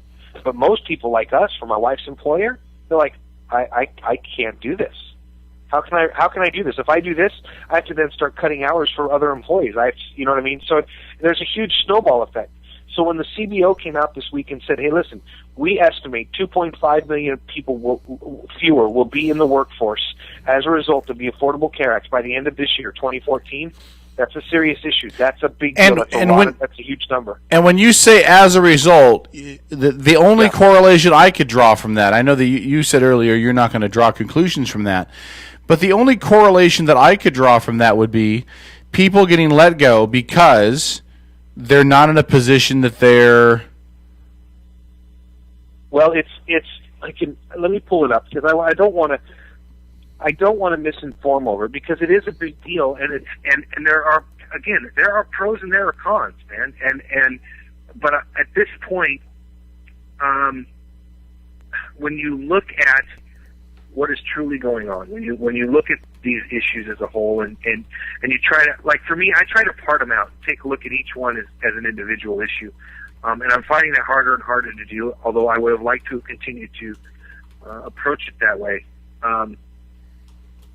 You know what? I just tried to download this shit on my computer and it screwed everything up. This is just wonderful.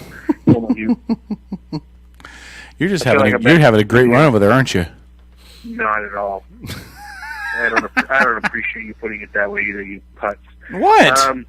Touchdown Seahawks! Yay! You know, hey, have you listened to the show at all tonight? I've been listening the whole time. Yeah. Did you hear the clips I was playing earlier? I did. I'm just going to bust those out every once in a while. Yeah. Did you see? It was funny. I had made a post during the Super Bowl that said, if you call Papa John's, enter promo code Peyton, but don't be surprised when 2 Seahawks players show up and take it from you. That's right. Hey, can I play something for you? Yeah, please. Check this out. Please. Starting 1st and 10 at his own 14 on the right hash mark. Manning goes out of the shotgun a lot. Moreno on his left, a tight trips to the left side. Single wide receiver near side. And the ball goes into the end zone. It's a flag down.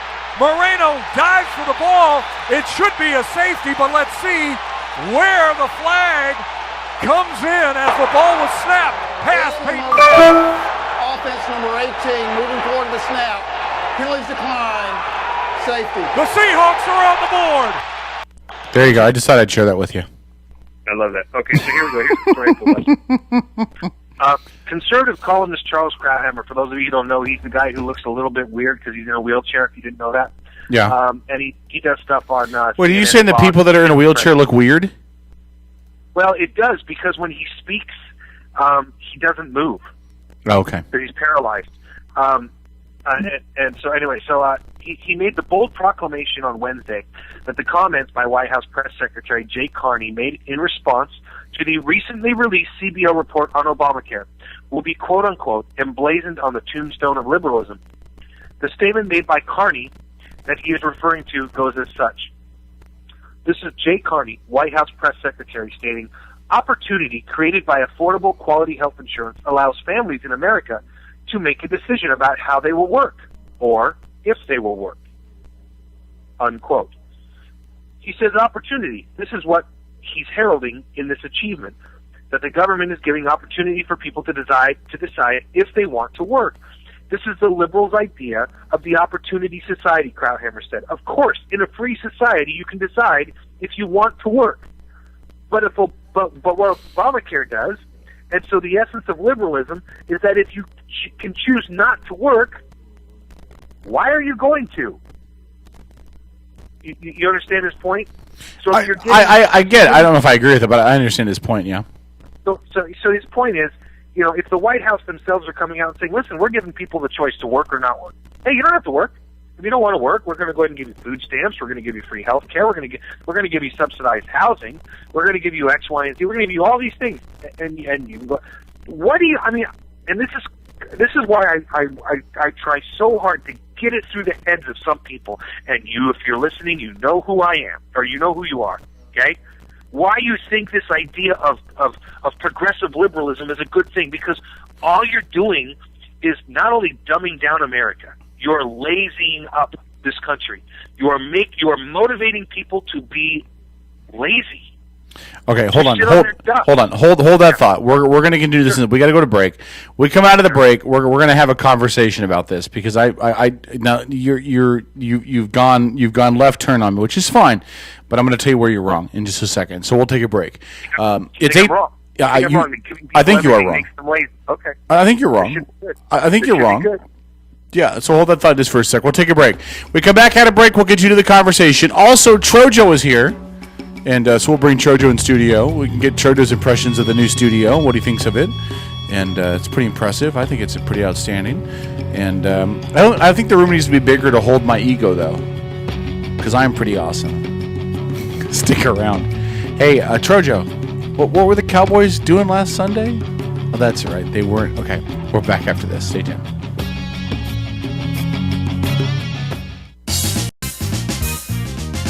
The Outlaw Radio Network.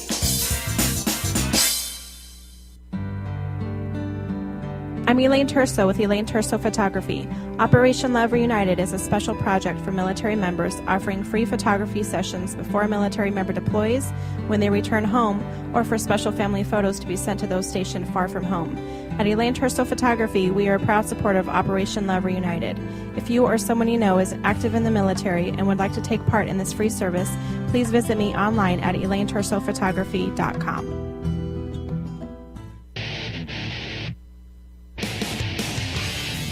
Hey, sports fans, have you ever wished there was a live and local all-sports broadcasting network, but wish no more? It's ISPNSports.com, Kitsap's only live and local all-sports 24-hour broadcasting network, featuring the Kitsap Blue Jackets, the Olympic College Rangers, high school athletics, and the ISPN Sports Show every Saturday morning from 10 to noon with interviews from exclusive guests from around the Sound. So, you want sports? Go to ISPNSports.com. Hey, St. Paul, the voice of reason here. Wanted to send a quick shout out to our friends at Pacific Northwest Artisans. They're a custom concrete and design fabrication company. They can do all of your concrete needs. They can do pathways, walkways, driveways, you name it. You need a new foundation, you're going to do an add-on, give them a call, 731-9812 or 649-0987. Again, that's 731-9812 or 649-0987. Pacific Northwest Artisans, all of your concrete needs. Brothers Power Sports has been a locally owned family business in Bremerton since 1949.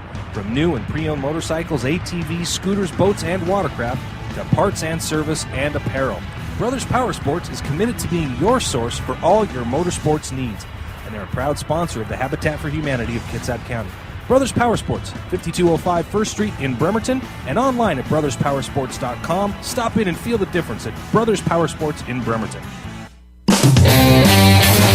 Heather Madden, former machinist, wins success as a skilled professional rock star. No more working dusty old machine shops for me. Being the boss of my own professional rock band has improved my life in every way, and I owe it all to the cool gear at Kitsap Music. What do you want? Substantial spare time? Groupies? Leather pants?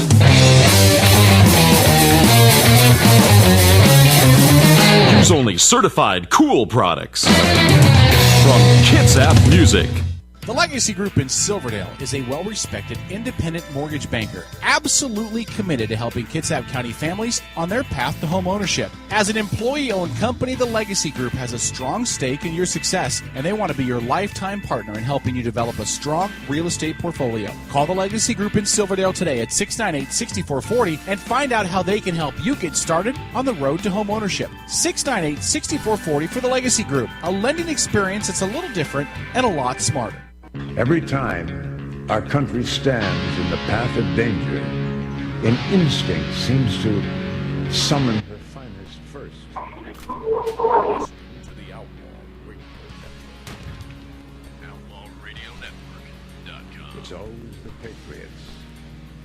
who first hear the call. For everyone within the sound of my voice, from my cold, dead hand. Oh, the mic's on. He did. Yeah. We're getting situated in here, and you turn the mics on. No, you didn't realize like it just went dead. Well, can you look in here to notice that we're getting his headphones, his mic set up, and everything? Dead. Like I tried. I know, but can you look in here and see what's going on before you turn the mics on? No. I was busy. I swear to God. It happens. It happens. Hold on. Which one of these mics are yours? I'm gonna turn the volume here. Hold on, really quick. Which volume? I'm gonna turn. All right, what are you gonna turn the volume down for? Is that yours? Yep. That's yours. What? All right, hold on. I'm gonna unplug your. We good. All right, hold on. We fine. Well, yeah, but I want to. Okay, you got. Okay, we have to fix the headphone cable over here.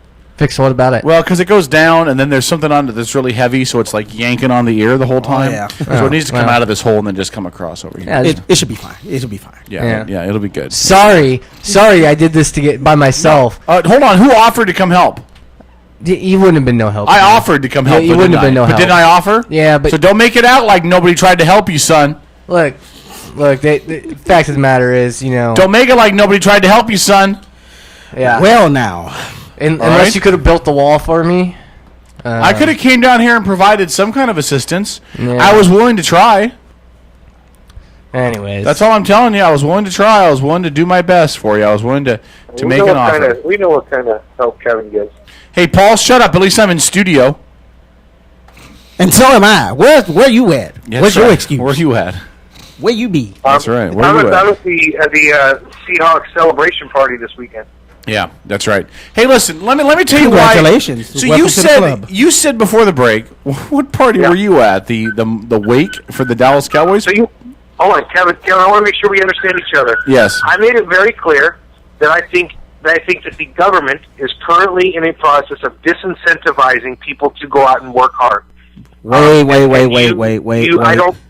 not going to speak for you, but you said that you were going to explain to me how the government is not disincentivizing people to go out and work hard. So go ahead.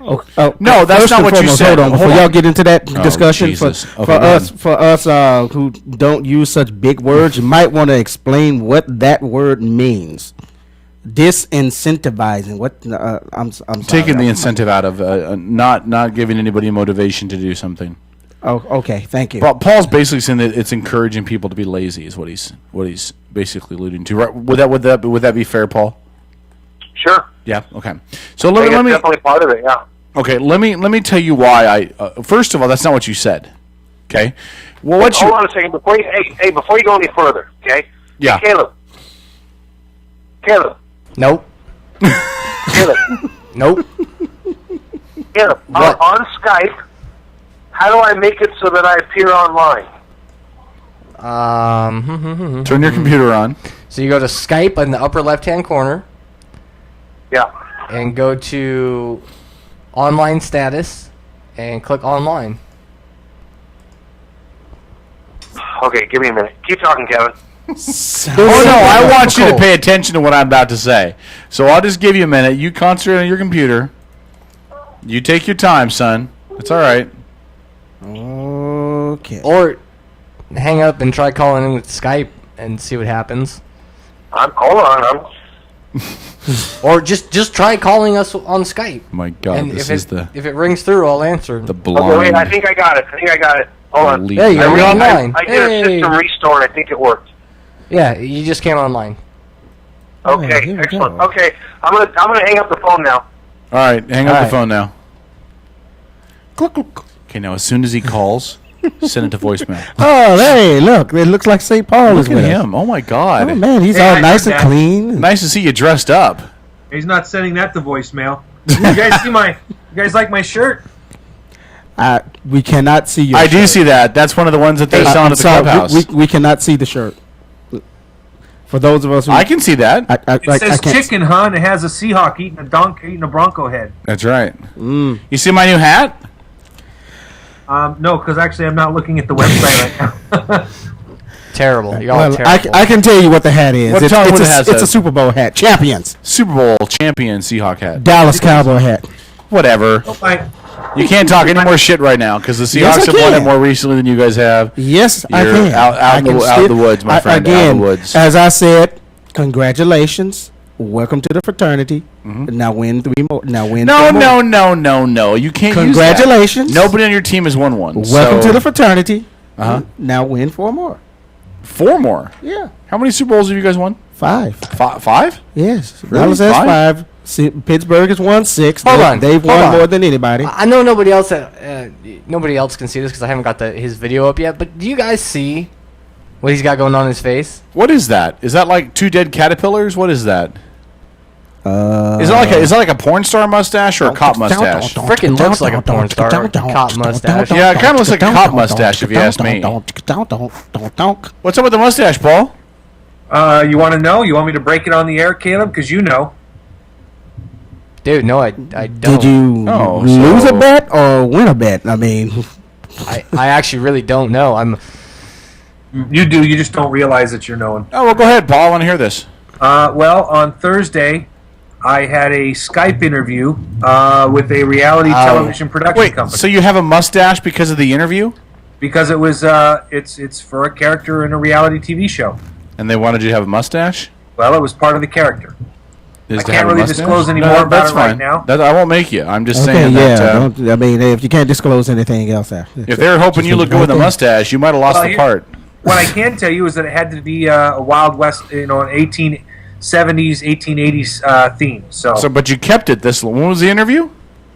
Thursday. And you still have the mustache today? Well, yeah. What does the wife? What does the wife think about it? French tickler. Yeah, I'm sure she does, man. I'm absolutely positive that's what she's thinking. We could call her at her place of employment and ask her, but we won't do that. Yeah, all right. So before break, you made reference to the fact that, and you said that that Democrats essentially want people to be lazy. What you said. Now you can use the phrase That's not what I said. Go ahead then. What did you say before break?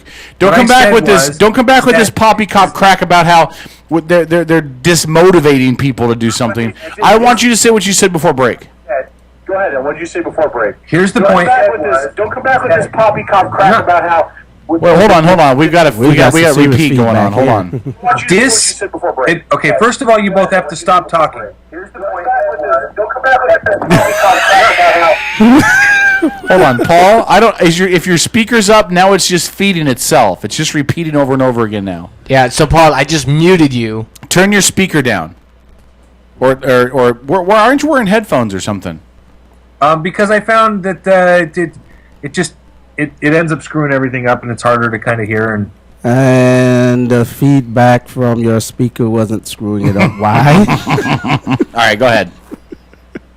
Just saying. Really, Tro? I am just saying. He thought we just kept repeating the same thing over and over again.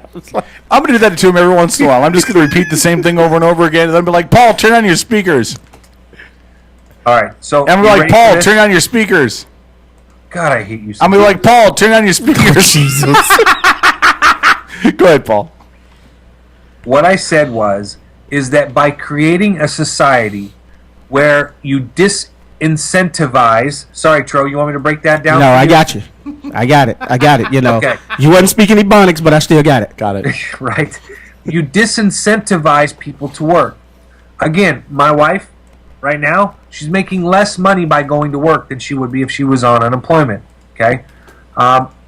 Her previous employer found that because of the premiums that were going to go up, because they were covering everything for her as part of her employment package, they had to lay her off. Okay? Mm-hmm. I just got on my Obamacare, my Affordable Care Act stuff. I had to use it for the first time. And by the way, can I say, I find it somewhat disingenuous and a little bit rude for people to call it Obamacare. Yes, it's his signature piece of legislation. But it's not just him, it's also the Democrats. I mean, he didn't do it by himself, and he ain't responsible for the results by himself. So, I think referring to it as the Affordable Care Act or the ACA is appropriate. Now, having said that, I got everything covered for free. My little stint in the hospital last week. My medications, everything. Okay? Now, if I go back and I take a job, I just want to point this out to you. This is a real number. Mm-hmm. And I make $300 a month more. $300 a month more than what I am making currently. it will cost me $400 a month for my health care premiums. Those are important, very real numbers. And is that just for you? Is So that for you, your wife, and your kids, or what? That's for me and my kids. Oh, that's not bad. So no, but the point is if I make $300 more, You're really not seeing anything. You lose 100. No, I know. It's going to cost me money to make more money. So when we say that there's a disincentive for people to go out and work and earn more, this is a very real thing. And we have to find a way to counterbalance this. We cannot allow this to continue. And it goes to the essence of why the bill was so poorly written. And that gets back to the point that I've made from day one about the Affordable Care Act. You cannot put guidelines, laws, and regulations in place that disincentivize people going out and working hard and earning their fair share. You cannot punish them for doing that. If you do, what's their motivation? They don't have motivation. In fact, their motivation is to not work as hard and not earn as much. Right. Kevin, what say you? Because you said I am wrong about that. Well, I think you're wrong because I think that the same incentive is always the same incentive, which is to always what to does that do. mean exactly? Well, I'm about to tell you if you'd be quiet. It's No, to I'm always on this one, brother. You ready? You ready? Ready? Okay, here we go. It's to always do better. It's to always earn more. It's to always create the better life. That's always been what this country's been founded on anyway. If you want to give the opportunity, you want to say, well, yeah, but if you make $300 more a month, if you get a better paying job, then there's going to be repercussions to that. Well, the lazy were always going to be the lazy anyway. The lazy were already signing up for food stamps and welfare. The lazy were already inclined in the programs that we'd already developed 50 years ago to encourage them to stay lazy. Obamacare is not any different than that. Yeah, that's complete hogwash. You're drinking Kool-Aid there, brother. I am? Listen, how many people do you think, because you know them, I know Kool-Aid. them. I've seen them at your house. I've seen them in my bars. I've seen them at my house, right? How many people do you and I know that if they were in my wife's situation, where my wife makes $30 less a week by going to work than she would if she went on unemployment? How many people do you know would say, well, fuck it, dude, I'll just stay at home? Because it's not just about the dollars that you make on the unemployment. Because if my wife decided to stay home, she could go on food stamps. You see what I'm saying? There's a ton more benefits based upon, once you get into the system, kind of. There's benefit after benefit after benefit after benefit after benefit. I'm trying to buy a house right now, and you know what I'm finding? If I wasn't American, and I'm going to say it, if I was a Mexican and I was here illegally, I'd qualify for 34 programs I don't currently qualify for. Okay, but hold on. You are absolutely correct about that, and that has to change. But put this on the flip side for a second. I have zero issue with anybody going on to unemployment or going on to welfare or going on to food stamp. Hold on, let me finish. Yeah, for going on any of those social programs for any reason for a short amount of time while they get their life on track. But it's the chronic individuals we're talking about But the chronic individuals were always going to be an issue anyway, Paul. The fact that Obamacare has showed up. You don't think you're creating more chronic individuals? No, because they're already getting free medical from the state before as it was. They're already getting discounted medical from Everything has changed now. Now it's not. Now it's all grouped together. Now once you get into the system, here's the kicker, and this is what I found out, and this is what really shocked the heck out of me. Remember when I kept talking about in December how hard of a time I was having getting enrolled for the Affordable Care Act? Right. You want to know why? You want to know what the reason was? Because you're a white male? No, because when my wife went in and applied for see, he's pissed. Benefits. Listen to him in the background. He is mad. He is like, God damn it, I want free medical. Yeah, that's exactly what he was saying. Holy cow. When my wife found out she was going to be laid off, they gave her a month's notice. So she did what they told her to do, and she went into the state, and she got all of her paperwork filled out.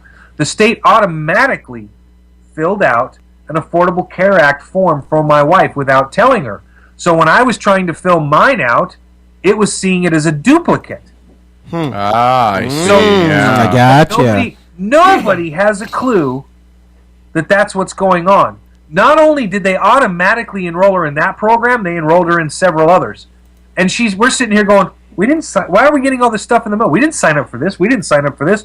We're not doing this. We're not doing that. And now all of a sudden we're obligated to do all of these things that we never signed up for. And she already went out and got herself another job, said, I don't want you up, and said, sorry, you already signed up for it. Wow, really? When I tell you this is bad, brother, I mean it is bad. Okay, but hold on, this is a state to the nth degree. But now we're talking now we're talking a whole different reason for bad. Okay, so if the reason for bad is, hey, we're forcing a program on the American public, I would totally agree with you. There are definitely some issues in this program about the federal government basically asserting its decisions and basically forcing a product on people. I would totally agree with you with that. But the argument that Obamacare is suddenly going to make America more lazy and encourage more people who were lazy before just to be lazier now, I don't agree with that, if only because they've always had that ability to be lazy anyway. This is the same group of people that wouldn't get a job where they could pay for their own health insurance anyway. It's the same group of people that on female side that were spitting out babies so they could stay on welfare. This isn't. Hold on, let me finish.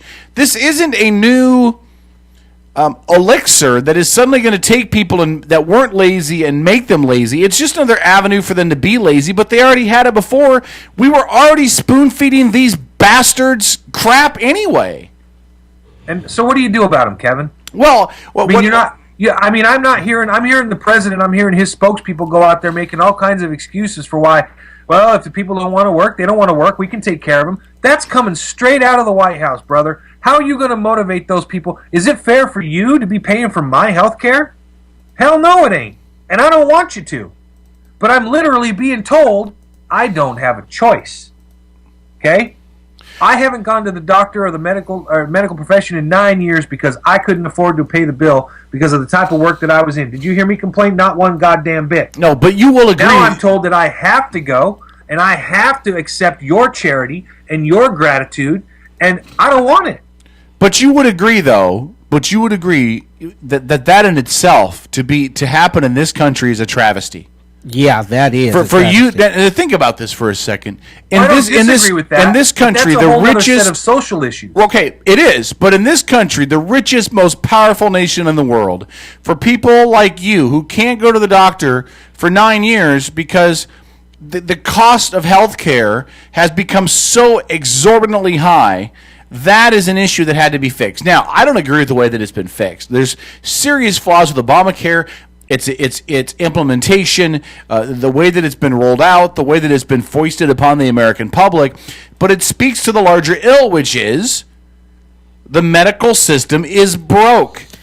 And nobody else is going to fix it. The medical system isn't broke. The medical billing system, the medical entitlement system, the way that the insurance companies run that system, that's what's broke. It's broke that it costs you $150 to have a surgeon in the emergency room put a Band-Aid on your knee and tell you you're going to be fine. That's broke. Let's be clear about that. Right. Exactly. But again, I think that's all part of the medical system now, though, because in the old days, okay, let's go back. Let's go back to the time of the traveling doctor in the 1800s, going town to town. Yeah, I give him a dime. He takes care of me. Gives me some Coca-Cola laced with cocaine. I'm good. But he would have never put a Band-Aid on your knee. He would have told you to suck it up, be a man, you dipshit. Right. Put your own freaking Band-Aid on. Now the system now is created in such a way that even your medical decisions, your treatment plans are based on not what is reasonable, based on the injury, not what needs to happen, but holy crap, if the doctor puts the Band-Aid on, we can bill the insurance company for $150 for a goddamn Band-Aid. The whole system is broke. We have to have serious tort reform, which we don't have. We have to seriously fix the fact that the way that the contracts are given to private companies that make all these, we talked on the show before about the Upworthy video that I played in regards to our comparison about the hip replacement cost between here and Great Britain is exorbitantly high, and it's because Great Britain basically says we're going to allow a contract and compete for the goddamn contract. And whoever comes into the best price and has the best product for the price for the contract is going to get the contract. We don't have that now. We allow monopolies. I take a medication right now, and I'm not going to get into my medical stuff on the air, but I take a medication right now that because it's new, they have a monopoly on the market. I got to pay $180 a month to take the medication. It can't go into generic for I don't know how many years. Right. Well, why the fuck is that allowed to happen? Right. Well, no, Kevin, you're 100% right there. And, with all the research, and I've been doing research on the back end of this because, my wife, right before she let go, we got served. And I'm putting this out there so that people can hear it because I've had to go through this and I want people to be aware. We got sued with papers in my wife's work. They were going to garnish her wages for a medical bill. That's right. You talked about this, yeah. And what it came down to when we started doing the research, because we were like, wait a second, she's like, I don't know what this is for. I never went to the hospital. I never got a medical bill for anything. What is this about? Turns out she got injured on the job. Cut her hand open while working in an establishment. And the establishment did everything correctly. She did everything correctly. She went to the Harrison Hospital. She said, hey, it's an L&I claim. She got stitched up. She got sent home. $2,500 bill. $2,500 bill gets verified, sent off to Labor and Industries. Labor and Industries sends it then back to the hospital, says, yep, it's good to go, bill. We'll pay it, blah, blah, blah. There you go. They didn't pay it. Legitimate. Guess what happens then, Kevin? Nobody paid it. Nope. No, wrong. The hospital never bothered to send a bill to Labor and Industries. They got approved, but the hospital dropped the ball, never bothered to send the bill. Now here we are 4 years later, and her wages are getting garnished. Well, we got a break coming up. We're going to continue this after break. Here, my final thought with this is, and we'll talk about this more. What you're arguing is the sickness, and I think now we're arguing how to treat the sickness, and therein lies the issue. The issue is not is it broken. But the issue is how do you fix it? We'll talk about this more after the break. Outlaw Radio Network. Broken. Stay tuned. We're back after this. Yeah, nuke them till they glow and shoot them in the dark. The Outlaw Radio Network. In Washington, I'm Windsor Johnston. Skating officials are dismissing allegations that the U.S. and Russia are trying to rig figure skating events at the Sochi Winter Games. NPR's Sam Sanders reports these are the first charges of cheating at the 2014 Olympics. The French sports magazine L'Equipe reported that the U.S. and Russia would trade votes for the ice dancing and pairs figure skating competitions. The magazine cited an unnamed Russian coach. When the allegations came up at a press conference Sunday, 4 American ice skaters at the podium hadn't even heard about it. U.S. pair skater Simon Schnapier brushed the charges aside. We're not aware of this, and our focus is just on our skating and our work and our performance, and that's it. U.S. figure skating spokesperson Barbara Reichert further denied the allegations. I'll use the word laughable. At the 2002 Salt Lake Games, a vote trading scandal forced the International Olympic Committee to award figure skating gold medals to both the Russians and the Canadians. Sam Sanders, NPR News, Sochi. Utility crews in Maryland and Pennsylvania are reporting progress, but tens of thousands remain without power from last week's snow and ice storm. NPR's Giles Snyder reports officials warn some customers may be without power for a while longer. Crews have been gradually restoring power since Wednesday. Most of the remaining outages are in the Philadelphia area, where Fred Mayer is a spokesman for PECO, the main power company. He says the region was hit by perfect weather conditions for causing outages. Snow on Monday, heavy, clingy snow onto the trees already. Then we got a little bit of rain on early Wednesday morning, which soaked into the snow that was still on the trees. And then we got ice on top of that, which just added so much weight to a lot of these already stressed trees. Mayor says the workforce laboring to restore power is larger than the company fielded following Hurricane Sandy. He says crews from as far away as Canada, Arkansas, Massachusetts, New York, and Ohio are helping. Giles Snyder, NPR News. A weekend storm is making travel difficult in parts of the Pacific Northwest. Parts of Washington state are blanketed with snow, and Northern California has been inundated with rain. Travel conditions are hazardous in Oregon. Portland Transportation spokesman Dylan Rivera says the area has received a year's worth of wintry mix in just 2 days. The city is covered in snow, 3 to 8 inches. Varying from place to place.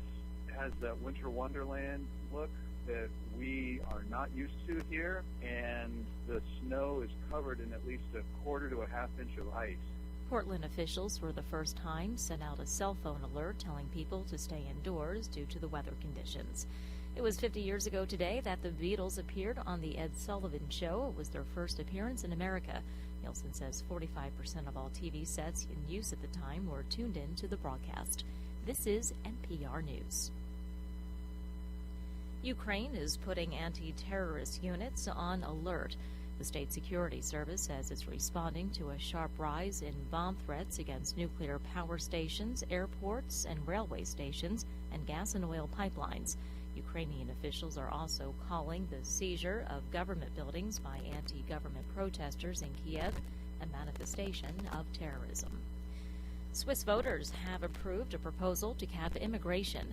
The Alpine Republic has treaties with the European Union that guarantee the free movement of workers. NPR's Soraya Sarhadi-Nelson reports today's referendum put Switzerland at odds with the EU. The vote comes after a minority party holding roughly a quarter of the seats in the country's lower house stoked fears of mass immigration by Muslims. Swiss officials say among the 8 million people who live in Switzerland, about 500,000 are Muslim. Many of them are former refugees who fled there during the Balkan Wars in the 1990s. 2 years ago, Switzerland introduced controversial quotas for immigrants from 8 Central and Eastern European nations. The latest vote extends those caps to immigrants from Western Europe and also limits all foreigners' rights to bring in family members or access Swiss social services. Critics say the new quotas could put Switzerland at odds with international rules on asylum. Soraya Sarhadi-Nelson, NPR News, Berlin. Dozens of bushfires are raging in southern Australia, fueled by high temperatures and strong winds. The fires are threatening rural towns and other suburbs around Melbourne, the country's second largest city. Some residents have been ordered to evacuate. This is NPR News in Washington. Support for NPR comes from the Robert. I'm Elaine Terso with Elaine Terso Photography. Operation Love Reunited is a special project for military members offering free photography sessions before a military member deploys, when they return home, or for special family photos to be sent to those stationed far from home. At Elaine Terso Photography, we are a proud supporter of Operation Love Reunited. If you or someone you know is active in the military and would like to take part in this free service, please visit me online at ElaineTersoPhotography.com.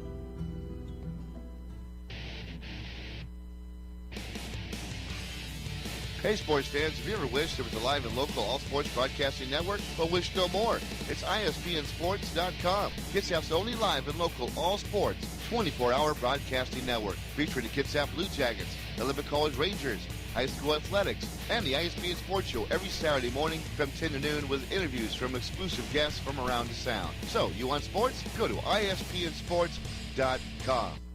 Hey, St. Paul, the voice of reason here. Wanted to send a quick shout out to our friends at Pacific Northwest Artisans. They're a custom concrete and design fabrication company. They can do all of your concrete needs. They can do pathways, walkways, driveways, you name it. You need a new foundation, you're going to do an add-on, give them a call, 731-9812 or 649-0987. Again, that's 731-9812 or 649-0987. Pacific Northwest Artisans, all of your concrete needs. Brothers Power Sports has been a locally owned family business in Bremerton since 1949. From new and pre-owned motorcycles, ATVs, scooters, boats, and watercraft to parts and service and apparel. Brothers Power Sports is committed to being your source for all your motorsports needs, and they're a proud sponsor of the Habitat for Humanity of Kitsap County. Brothers Power Sports, 5205 First Street in Bremerton, and online at brotherspowersports.com. Stop in and feel the difference at Brothers Power Sports in Bremerton. Heather Madden, former machinist, wins success as a skilled professional rock star. No more working dusty old machine shops for me. Being the boss of my own professional rock band has improved my life in every way, and I owe it all to the cool gear at Kitsap Music. What do you want? Substantial spare time? Groupies? Leather pants?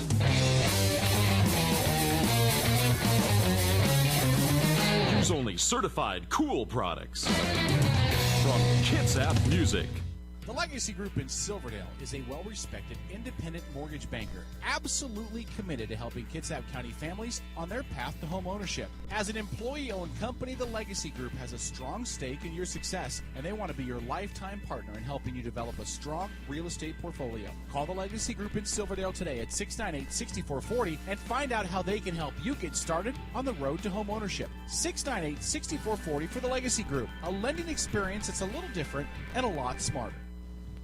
Measures which affect the lives of millions, born and unborn, are now before us. We must expect a great expense of blood to obtain. we must always remember that a free constitution of civil government cannot be purchased at too dear a rate, as there is nothing on this side of Jerusalem of greater importance to mankind. I see a new nation ready to take its place in the world. Not an empire, but a republic. And a republic of laws, not men. Those who would trade our freedom for the soup kitchen of the welfare state have told us they have a utopian solution of peace without victory. They call their policy accommodation. And they say if we'll only avoid any direct confrontation with the enemy, he'll forget his evil ways and learn to love us. All who oppose them are indicted as warmongers. You're listening to the Outlaw Radio Network. OutlawRadioNetwork.com.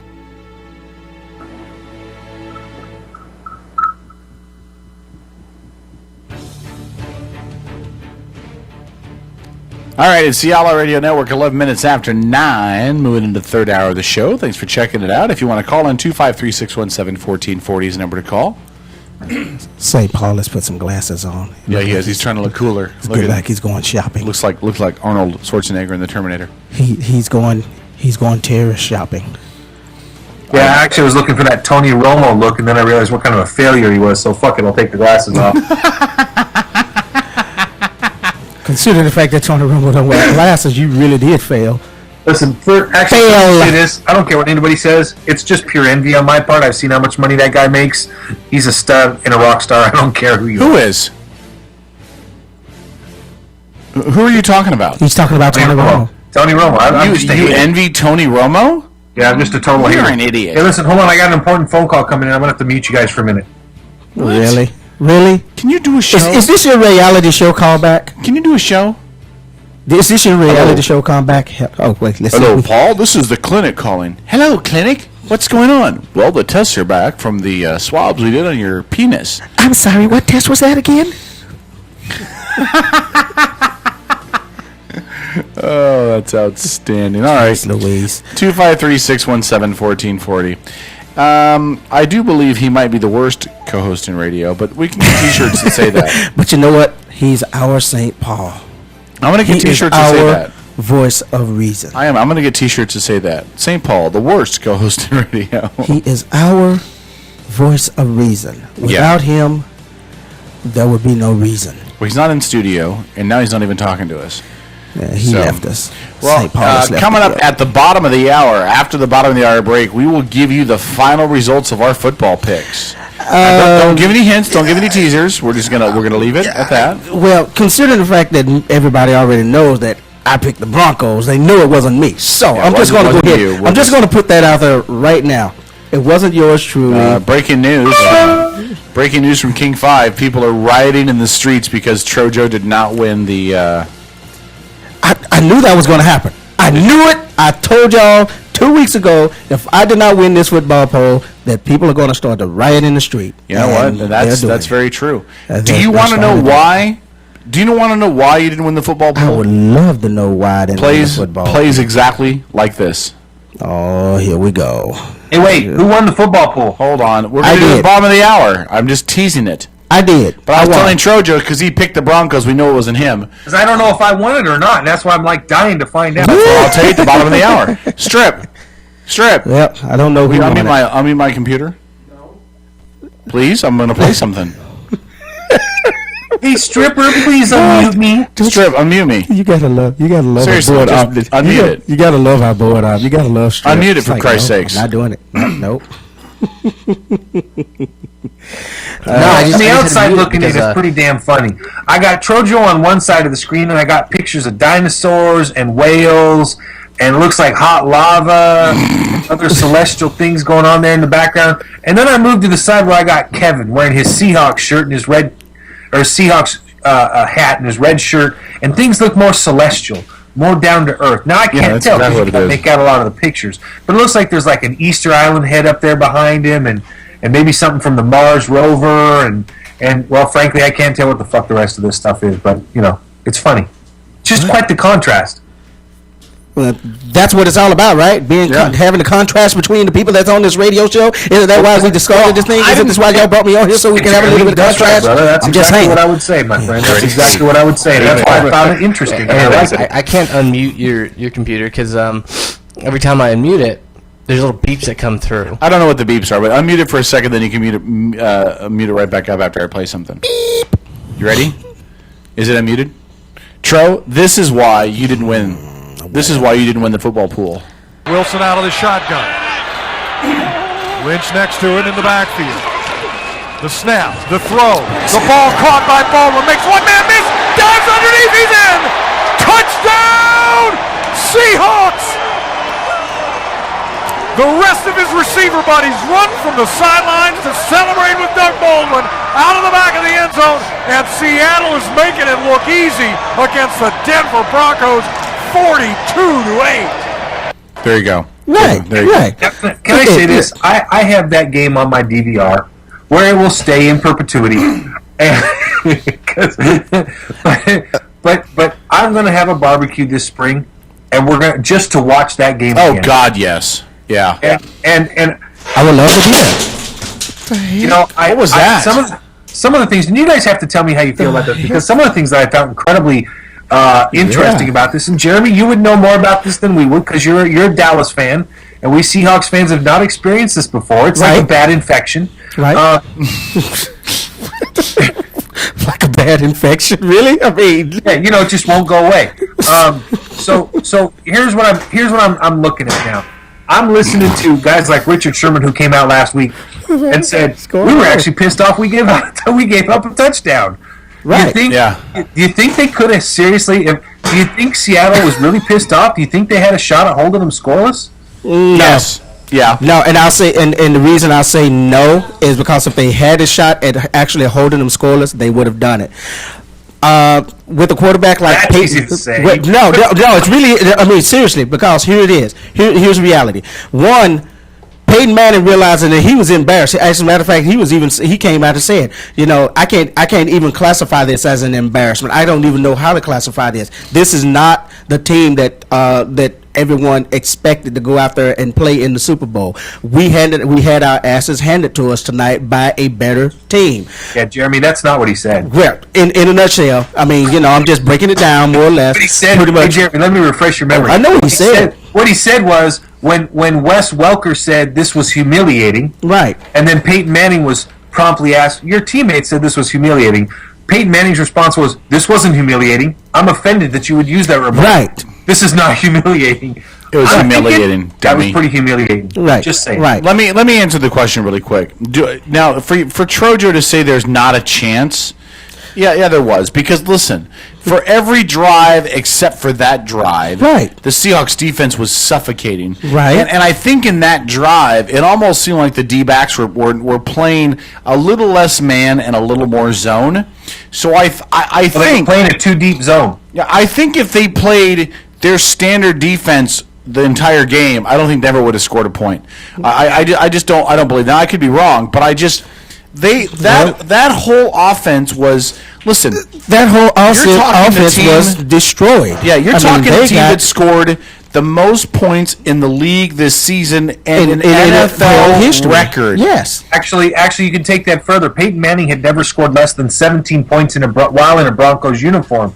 Now, throw that on top of the fact that you were in the number one all-time scoring offense of all time. Right. You go to the Super Bowl. You play against not a vaunted defense, but the number one defense in the NFL this year, because that was a point of contention, right? Right. A lot of people said, yeah, Seattle's defense was number one, but they're just the number one defense. They don't deserve any more or less credit than that. And so people kind of left it alone there, right? Am I summarizing it correctly? Yes. Do I now, because personally, and yes, I'm a homer and I freely admit this, but I want to know from you guys, is it appropriate for a homer such as myself to now say that they are definitely in the same league with the Steel Curtain of the 70s, with the Dallas defense of the 80s, with the Ravens of the 2000s? Are they in that class now? Should they be mentioned in that conversation? Because I frankly say they just had the biggest defensive near shutout of the #1 all-time offense in NFL history. They should absolutely be mentioned in that conversation. I'm not saying giving them the mantle. Right. I would say this. They need to do it a couple of times. They need to do it again. But I would mention that this defense this year was one of the best. Hold on. Sarah, would you ask Caleb to turn off that mic for me? Oh God, Sarah's down in the room. She's not bitching and screaming at people, is she? No. She just gave you the finger. By the way. As I was saying, the pinky or the thumb? The middle. Trust me, it was the middle, and it wasn't peace. Can I echo that? Listen, she bought and paid for it. All right. I would put Seattle in the same argument with the Baltimore Ravens and the Chicago Bears, in the sense that they all did it one time, and you can ride a defense to one title. That's good, right? And so I would definitely put them with the Ravens and the Bears. Now, if you want to put them with the Cowboys in the '70s, the Steel Curtain, if you want to put them in that, then Seattle's got to string together a couple really good runs. They got to make it to the Super Bowl. Two within 3 years to be comparable to either one of those defenses, because that's what those defenses did. I would say at least that. I mean, I think Pittsburgh did it more than that, didn't they? Both of those teams, the Dallas and the Steelers teams, both had 2 Super Bowls within 3 years with their on the backs of their defense, and they were the best defenses to me. But they were based on the exact same philosophy. And in this day and age, with free agency and salary cap, I think it is so difficult for teams to put that together. And right there is where I think it's going to hurt, because you got a lot of young players right now. None of them are really big. That's right. Are really getting paid. And 3 years of this. They are going to want to get paid after this year. Some of those guys are going to want to. They've got 3 years of keeping 90% of this defense together, and they won't have to make a whole lot of changes there, brother. Yeah, because the new CBA says their first 3 years they can't get a new contract. Right. So those rookies that they got, and remember, you get drafted in the 4th, 5th, 6th, 7th round. Right, but remember, Richard Sherman is a free agent after next year. So you know they're going to try to do everything they can to keep him, but people are going to go after him. No, it's not going to matter. Chancellor is locked up. In fact, on defense, you've only got 2 guys you got to try to lock up right now. Right, Richard Sherman is one of them. No, he's not. No, because Sherman is a free agent after next year. I'm sorry, unrestricted free agent after next year. Exactly. That's what they'll do. But you know what they'll do? They'll just lock him. What's that called, Paul? His contract this year. But what's that called, Paul? If they franchise him, they'll just franchise him, and then they'll have him for another year. I mean, he's well. What they will do, you got to remember, there's 2 guys on defense that they need to worry about. Actually, 3 guys right now: Richard Sherman, Earl Thomas, and Bennett. Okay, Bennett they'll sign to a contract. Thomas and Sherman are not up for a contract for another 2 years. So what they'll do is they will extend one of them now. But don't you think one of these next year, then the other one will get the franchise tag? But don't you think one of these teams out there that's got defensive problems that have the money to spend wouldn't be willing to take the risk of buying out these guys' contracts? Yes, you are and offering big money. But here's what I'm finding is so fascinating, and this is what is making this Seattle team so intriguing to the national media, is that you have a coach in Pete Carroll that has created an environment where you have, remember, the NFL players just voted Seattle as the #1 free agent destination for the NFL. Yep. Okay? Yep. That's a big goddamn deal. Yep. So with all these free agents saying, I really want to go there, and I really want to play there, and I really want to play in that environment for that coach on that team, you've got players like Doug Baldwin, Golden Tate, Richard Sherman, Earl Thomas. These guys are coming out and saying, we will take less money to stay here because we want to build a dynasty. Well, yeah, but of course you got with Golden Tate. I'm sorry, Golden Tate is good, but he's still not, to me, one of those marquee receivers. You're right, but that depends on what the donuts are sitting on the counter. Listen, again, it's an issue of the donut joke. No, I got it. Take me a minute. Top bot. Busted for stealing donuts, dude. Anyway, the point is that you have the players that have made this team what it is. Yeah, and they are so good and so underpaid. They've not overperformed, but they've overperformed for what they're paid. Right. And so when you put that into perspective, now these guys are saying, hey, we're getting more money and more endorsements and more pay by staying here and being champions. It's the same thing. If they take a higher paycheck and go to Detroit or New York. Right. It's the same. It's the same. It's the same principle and same philosophy that the New England Patriots been using for years. That's right. They haven't. They have a very few. I mean, That's right. The biggest, That's right. So biggest now person Bill to have Belichick, it, Brady. unfortunately, is feeling the pressure. And here's the difference between Remember, Pete Carroll is a Belichick guy. Yes. He came out of that system. Absolutely. So he's he's building this the same way with one difference. Kevin, do you know what that major difference is? No. Belichick builds it with offense, and Pete Carroll's building it with defense. And we've seen what great defenses do to great offenses, and that's why I'm excited about it. Well, here's what I will say. Here's what I'll say. I don't worry about keeping this squad together at all for the next 2 or 3 years. Because it'll be together with minor changes. Yeah, and I think one guy you're going to see. I think you're going to Clemens see and Michael Bennett. They're the two big guys that got to be re-signed to keep that pass rush together. And I think you're going to see Rice gone. I mean, I think He's Rice going to be a salary cap hit. Definitely. I think Rice is going to get cut, and I think Rice has been a negligible. And did Percy Harvin not prove that he was worth the money? That he is worth what they paid for him. He proved in that one game he was finally able to play that he would be worth the money that they pay him. Yeah. Yep. Exactly. That man he's the first time in my life that I've ever used electric to describe a player, and I will tell you that man truly personifies electric. I've never seen a guy so fast. I don't think personally. There's been a few. You want to know the truth? In the league. You want to know the truth? I saw one guy that fast. Devin one Hester? guy. No, even faster than that. It was Mikey Malone when his girlfriend's husband got home from the boat early. When his girlfriend's husband got home from the boat early, he was fast, man. That guy was fast. I have never seen somebody get dressed and get out the back door so quick in my life. Right. Hey, Tro, what did your friends down in Texas think of the Super Bowl? What did they think of Seattle's defense? Did they think that Seattle's defense was on par with some of the Dallas greats? Well, I would say no because okay, shut up, Kevin. Yes. No, but let me finish. Hold on. See, it wasn't as much as about the defense as it was about the offense. And you got let me explain. Yeah, go ahead. Mm-hmm. Let me explain. All right, let me explain. Go ahead, explain. Let me explain. Is that a new type of sugar? Yeah, let me explain. Explain that. Well, you gotta remember, coming from down south, what a lot of my southern brothers and sisters see is not what I see. Now you got to remember, down south there's still this stigmatism that a black quarterback can't win the Super Bowl outside of Doug Williams. You know how they reacted when they saw that Russell Wilson won. It was so a lot of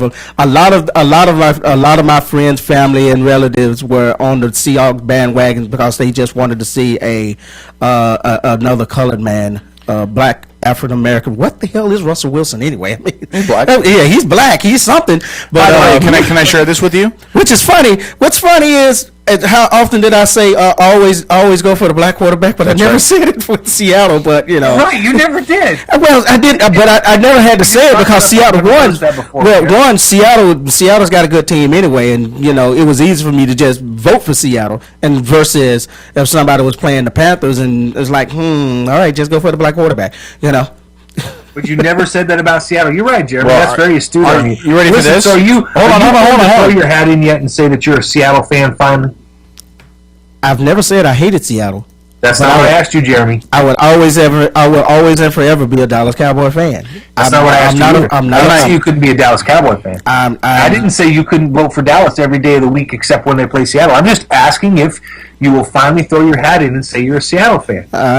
Again, I've never said I was against Seattle. It's so painful for you, isn't it? It is. I'm a fan of football anyway. One of the biggest fans you'll ever find. But if you just want me to say that, okay, jump up and down for the Seattle Seahawks, as I said, congratulations. I apologize. I apologize then for that because I think you just made a very, very valid point. Can I say one thing? Can I say one thing that you guys may not be aware of? Red man, hold on. I'm talking. This is the first team in NFL history to have not one but two black quarterbacks on the roster when it won the Super Bowl title. Just keep that in mind. Keep that in mind. Back to back. Mm-hmm. Okay, see, again, not a racist guy here. Never would have thought of that. Never would have. That never even entered my vernacular.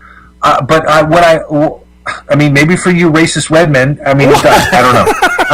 I'm just asking Jeremy here, because I think he brought up a really good point, and so I have to apologize to him. Could you make that point one more time for me, Jeremy? Well, about me jumping up and saying, and whispering rock, congratulations to the Seattle Seahawks. I mean, I'll never be one to stand up and just scream up and down for the Seattle Seahawks because I'm not a bandwagoner. You know, I'm Dallas Cowboys, born and raised, and I'll always and forever back my Dallas Cowboys. No, well, I'm a fan of football, but what I wanted to ask was, what kind of feel did you get from your friends and family down in the Texas area who weren't Seahawks fans, who some of them probably just saw Seattle for the first time since they played, Houston? What was their impression? What was their take from the Super Bowl? Because they've seen a lot of champions. They've seen championship football. Right. They have. So what was their take from it?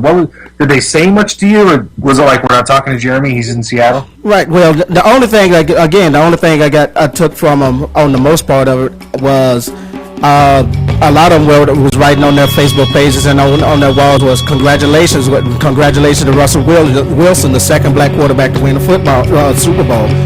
None of them really said a whole lot about the team itself. Is that the case? All right, hold on. We got bump music playing. We'll take a break. When we come back, we'll also divulge the winner. It's bump music is playing. Bump music's already started. We got 5 seconds. Stay there. Hold on.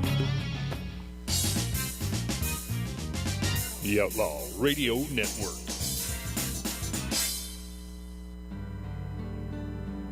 I'm Elaine Terso with Elaine Terso Photography. Operation Love Reunited is a special project for military members offering free photography sessions before a military member deploys, when they return home, or for special family photos to be sent to those stationed far from home. At Elaine Terso Photography, we are a proud supporter of Operation Love Reunited. If you or someone you know is active in the military and would like to take part in this free service, please visit me online at ElaineTersoPhotography.com.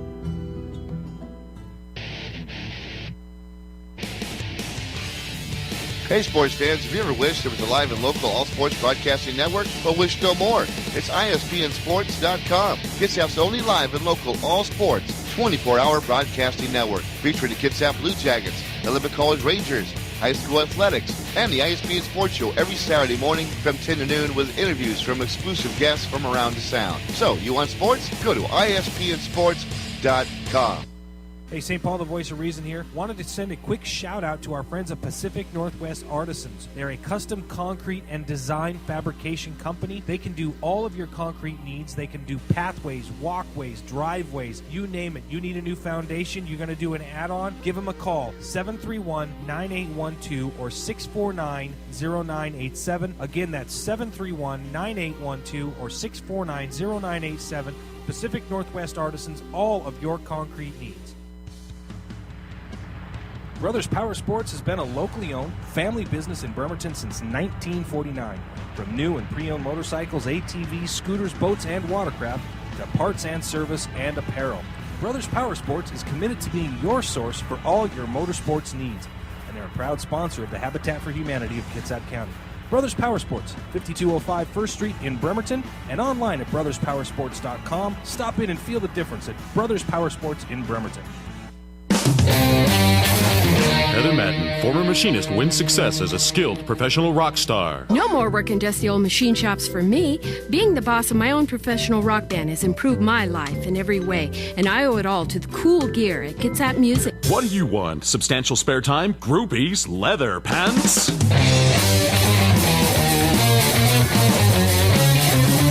Use only certified cool products from Kitsap Music.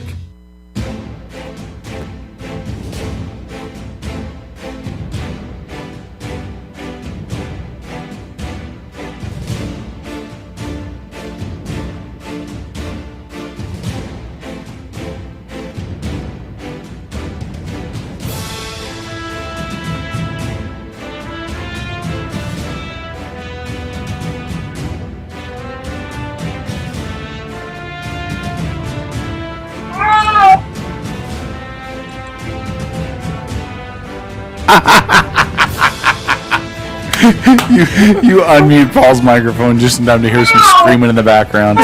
Outlaw Radio Network. Sounds like a cat being tickled. Is that funny somehow?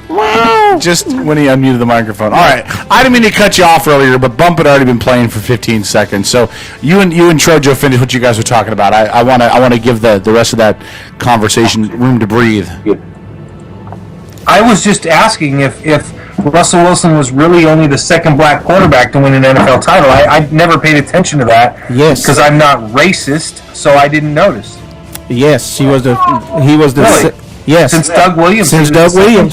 That's it. I mean, obviously, I noticed with regards to the Doug Williams thing, but I would have swore there were more. I'm sorry. I apologize for my racial ignorance, but I didn't know. Let's look over that really quick. Hold on. Let's look over that really quick. Because we know that the Redskins won it when? I believe that was in 84? 85. 85, I believe. No, the Bears won it in 85. That was 84. 1984. Redskins, yeah, they beat the Dolphins 27-17. So after that, the Raiders beat the Redskins. I don't know who the Raiders are. Probably, was it Plunkett maybe still? I don't know. Niners, Bears, Giants. No. Oh, I'm sorry. Redskins was 88. Okay, so yeah. 88. All right, so after that. It was 88. It was 88. It was their second one, yeah. It was 88. Okay. So then it was the Niners for 2 years. So that was Steve Young both those years. The Giants in 91 was Phil Simms. No, it was in 92. Wasn't well, we have to double check that. But anyway, Dallas Cowboys for 2 years. Niners, Dallas Cowboys, Packers. The Broncos in 98 was Elway, and 99 was Elway. The Rams was Kurt Warner. The Ravens in 01 was Dilfer. Yep, Trent Dilfer. Patriots in 02, which proves my point again. Just because a quarterback wins a Super Bowl doesn't make him a great quarterback. Tampa Bay Buccaneers in 03. Who was their quarterback? Hold on, I'm looking right now. Give me a moment here. Well, it wasn't Josh Freeman. No, it wasn't Josh Freeman. It was oh God, I forget. Trying to say, Brad Johnson. Brad Johnson was their quarterback, so he was definitely white. Right. Again, shows just because you win a Super Bowl doesn't make you a great quarterback. New England won 2 more in 04 and 05. The Pittsburgh Steelers.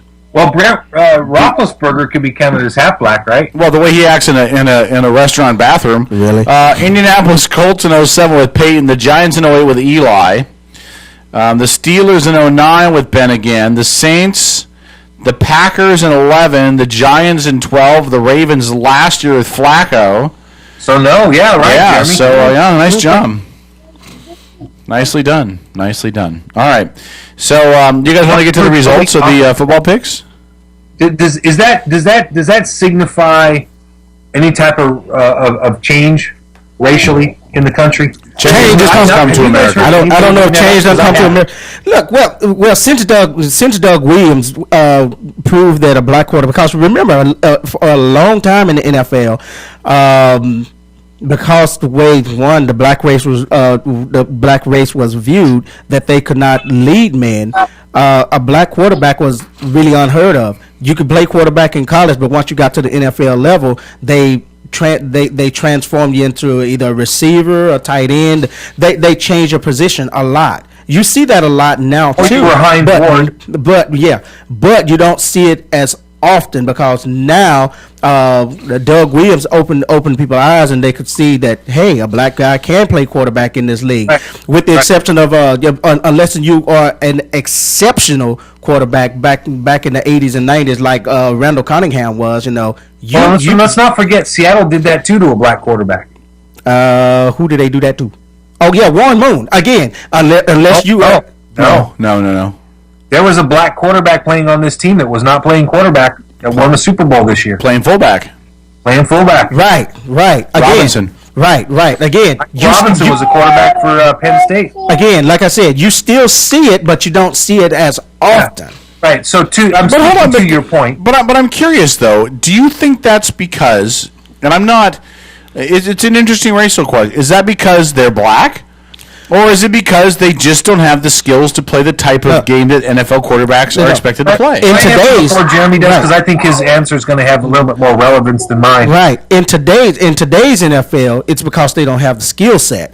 But in the 80s and the 90s, and 80s and 70s, 80s, 90s, I mean, to this day, there's still a question about the Dallas Cowboys because they've had the one black quarterback, Quincy Carter, that really didn't work out. But as great a coach as Tom Landry was, Tom Landry came out and said himself that he don't think a black quarterback will ever be successful in the league. Thus, there will never be a black quarterback for the Dallas Cowboys. Tom Landry sucks right now to be a fan of the football league, doesn't he? Right, but that was again. You got to think about that was a whole different era.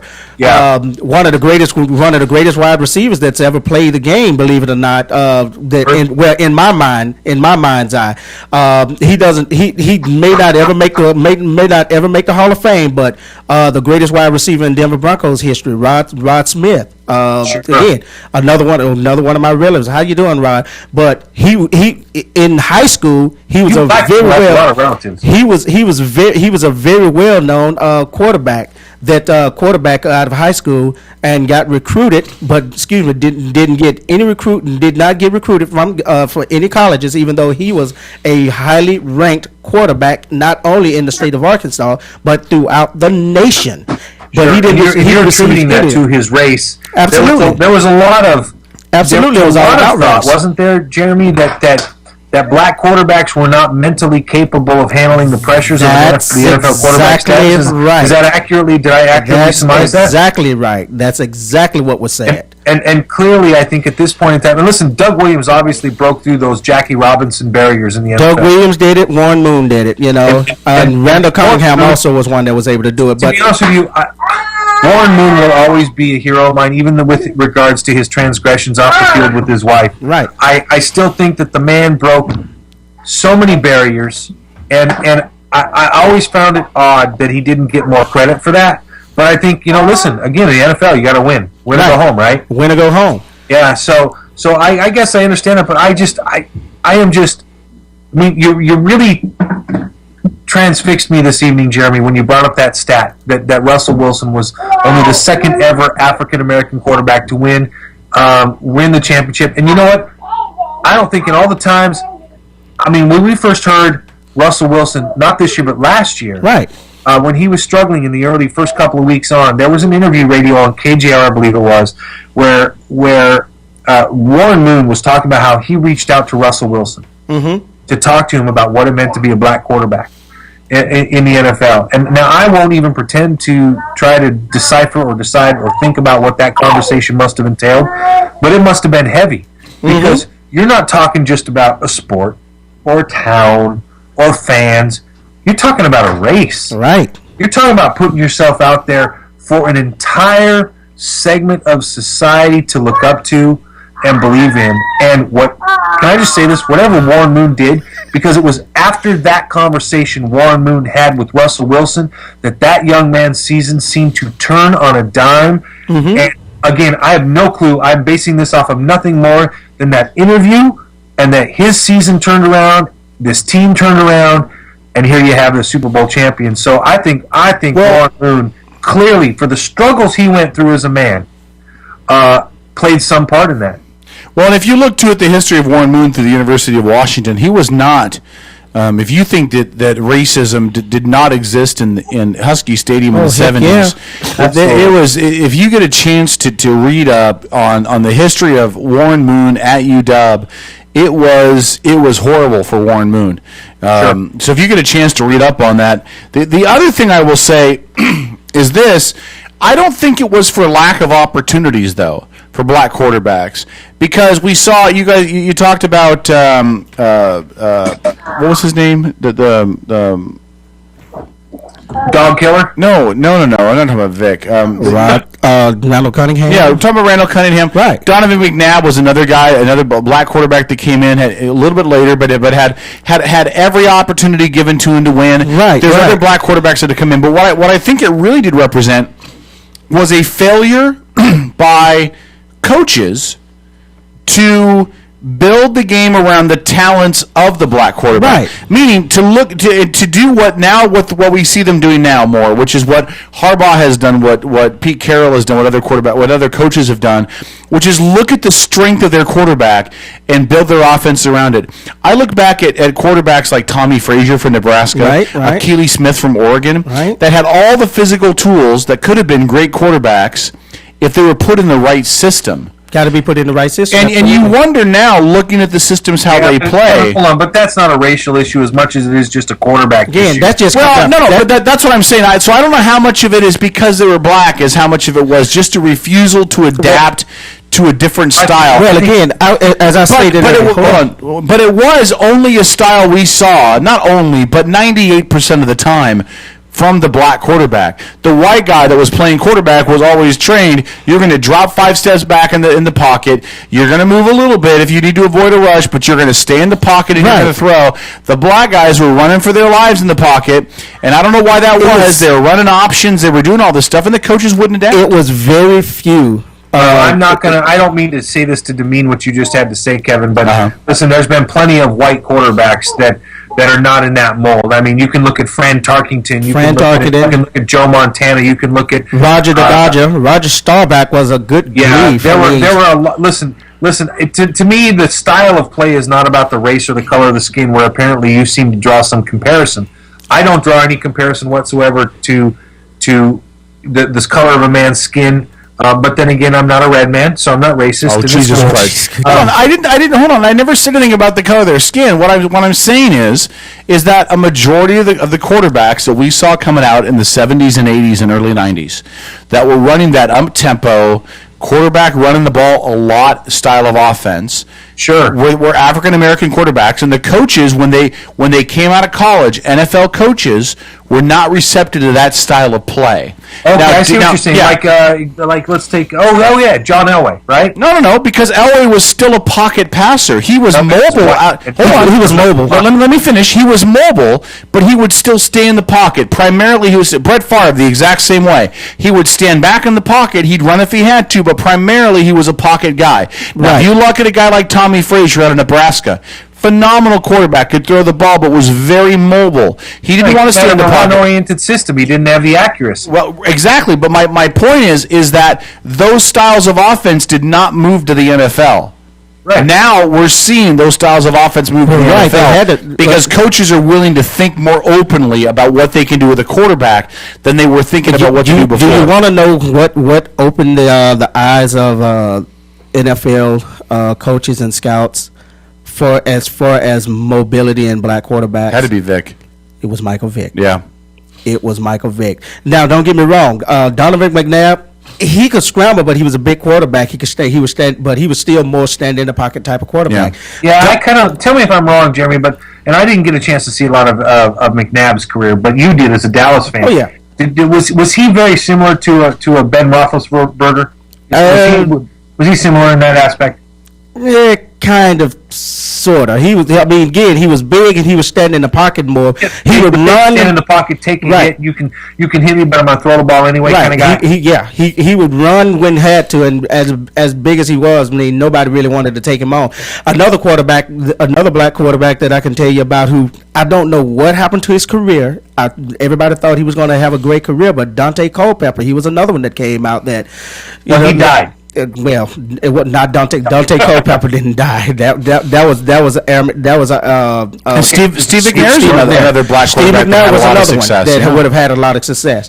Culpepper, who's the one that got killed? Was that Culpepper or McNair? That was McNair. Okay. Dante Culpepper, unfortunately, his career took a major turn after he was doing some shit with hookers on a boat, wasn't he? Yeah, I think that was. No, he got killed by his girlfriend, remember? No, Dante Culpepper is alive. No, McNair got killed by his girlfriend. Yeah, McNair got killed by his girlfriend, yeah. Aaron McNair, I remember watching him in college, and that dude was amazing. There was a reason why they called him Air, because he would throw that ball a million miles. It just didn't seem to translate all that much into the NFL. But, listen, and I get what you guys are saying. I just still have a hard time attributing any of the skill sets to racial issues. Because I think you can look and you can find. Again, as I was saying, in today's NFL, you can attribute it more to the skill set. But what we was talking about was back in the 70s, 80s, and early 90s, why you didn't see more black quarterbacks, because a lot of them, when they came out of college, they just said, we like you, we know you're going to be good, but we don't see you as a, pretty much more or less what they've done to Tim Tebow. I mean, he sucks. But only thing the man ever do is win. Hey, can I just say this? I think Tebow would have scored more points in the Super Bowl. Yes, yeah, I think so. Can I say this too, though? I think the other thing, and this will come out sounding weird, so I apologize. It's okay. I think some of it was out of respect to the athletic abilities of the black man, in the fact that you got to say the black man. Let me finish. It's a black man, not the other man. Because in the sense that most quarterbacks in the 70s and 80s, especially, again, they still wanted somebody who was in the pocket, right? They wanted, now again, you could move a little bit, but they didn't want anybody running around. They didn't want you to take off running. They wanted your speed and your agility and all of that to be at the skill positions. So it would have made sense. Listen, if Vic came out in the 70s or 80s, they would have never let him play football. He would have been able to play football, but they would have moved him with his speed and ability. He slot receiver. He would have either been a slot receiver or a running back. Yeah, and again, I don't think, and that isn't necessarily a racist tinge. I think that's we're going to maximize the athletic gifts of this player in the place where he can help us the most. How fast he can run is not going to matter at quarterback with the kind of systems they were playing.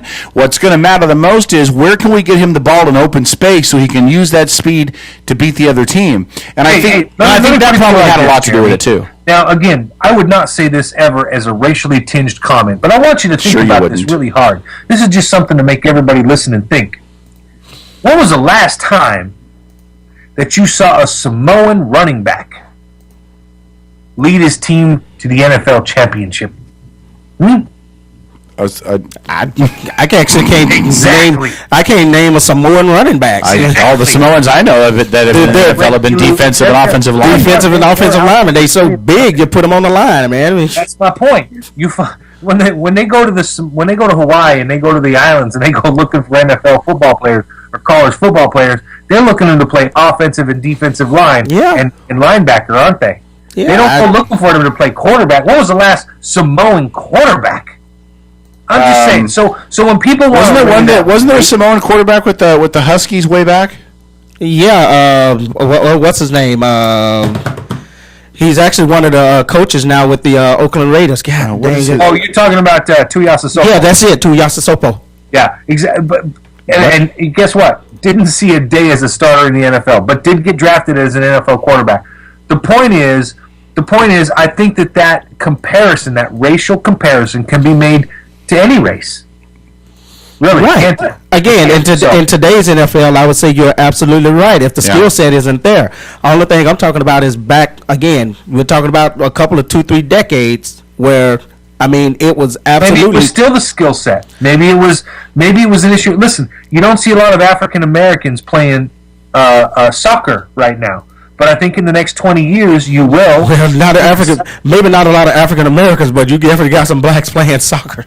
Well, you do. But I'm talking about in this country, on our national team. Well, actually, there's a few on the national team. See my point. Black men will not play soccer because they want to play real sports. No, shut up, Kevin. It's a real sport. My point is simple.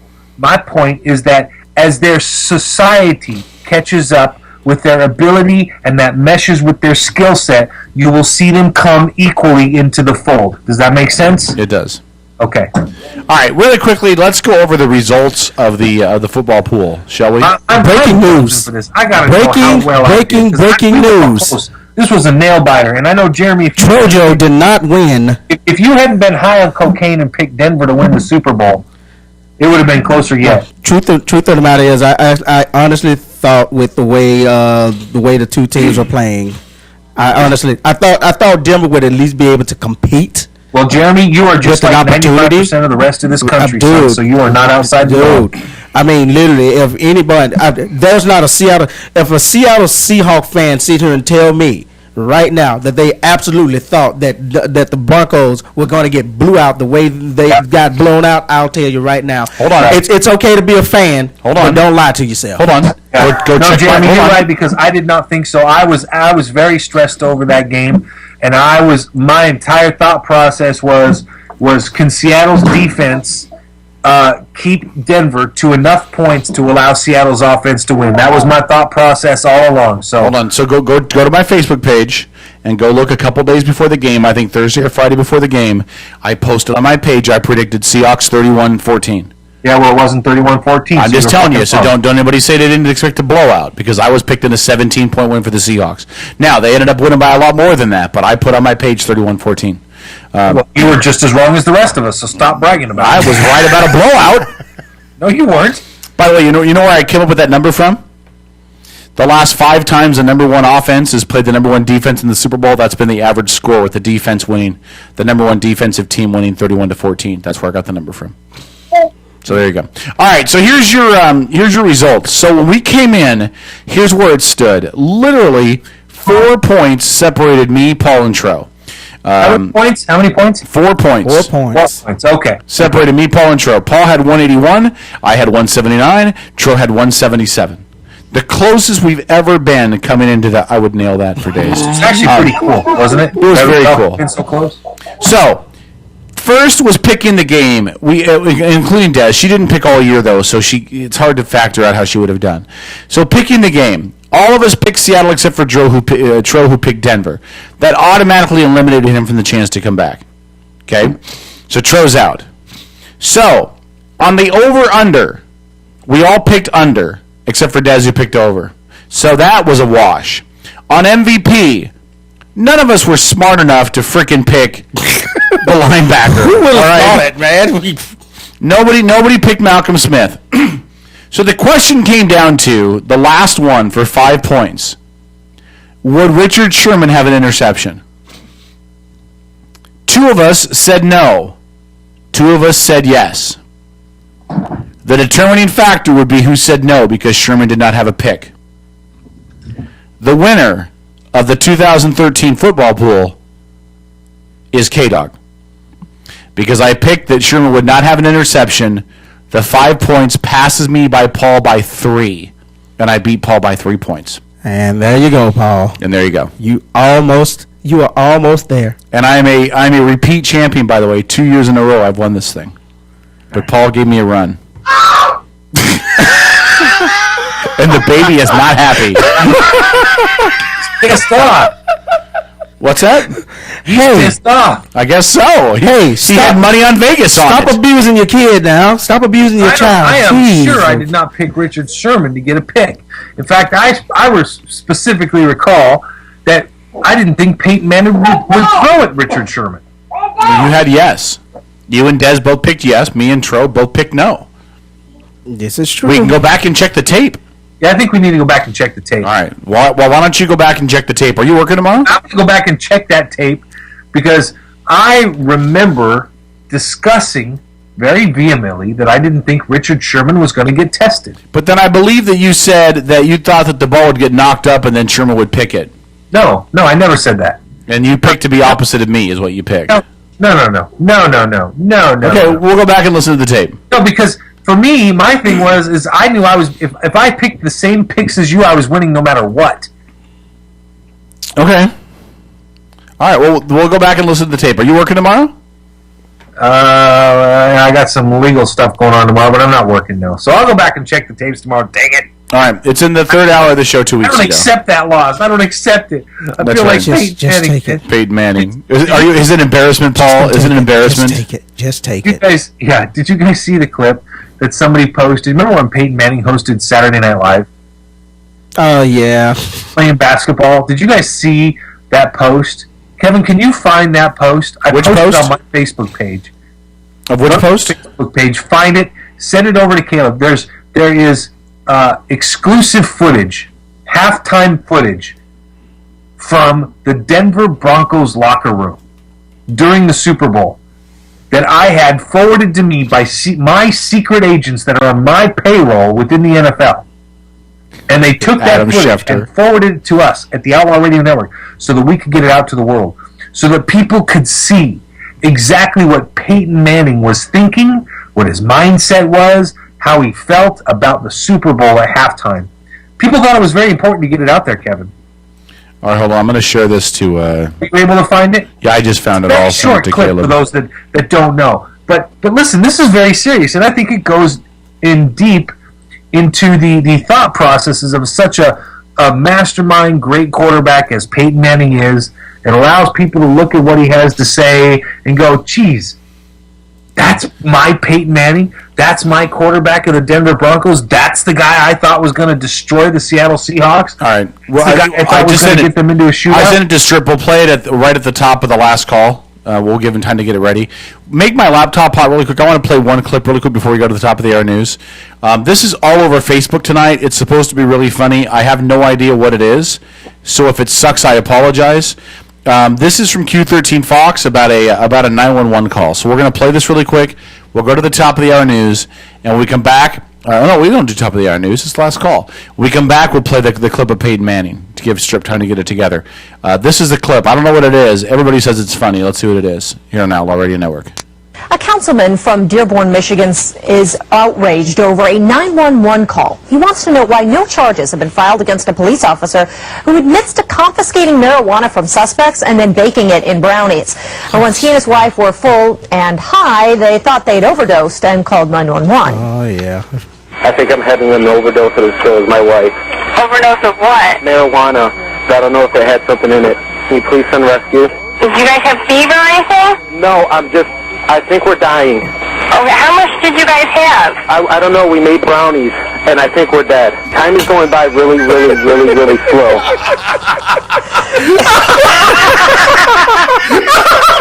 And I think we're dead. Outstanding. All right, that's good. I hadn't heard that before. That was a funny. You're a complete dork. We paid that like 3 months ago. Right. No, we did not. Well, it haven't been 3 months. It happened last month, but yeah, that's still. We played that on the show? Fine, 3 weeks ago, a month ago, I don't know, whatever. Yeah, we played that a month ago. Yeah, we talked about that. It must have been when I was tuning you out. All right, we'll go to the top of the hour news. I'm sorry, top of the hour break, excuse me. When we come back, we'll play exclusive clip. I'm baked. I'm out of my mind. That's right. When we come back, we're going to play an exclusive clip, Peyton Manning during halftime of the Super Bowl, and then we'll get into the last call. Stick around. He's Trojo St. Paul joining us from the compound. We're back after this.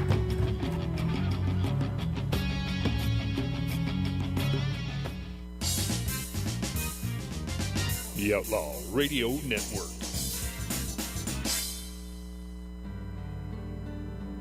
I'm Elaine Terso with Elaine Terso Photography. Operation Love Reunited is a special project for military members offering free photography sessions before a military member deploys, when they return home, or for special family photos to be sent to those stationed far from home. At Elaine Terso Photography, we are a proud supporter of Operation Love Reunited. If you or someone you know is active in the military and would like to take part in this free service, please visit me online at ElaineTersoPhotography.com.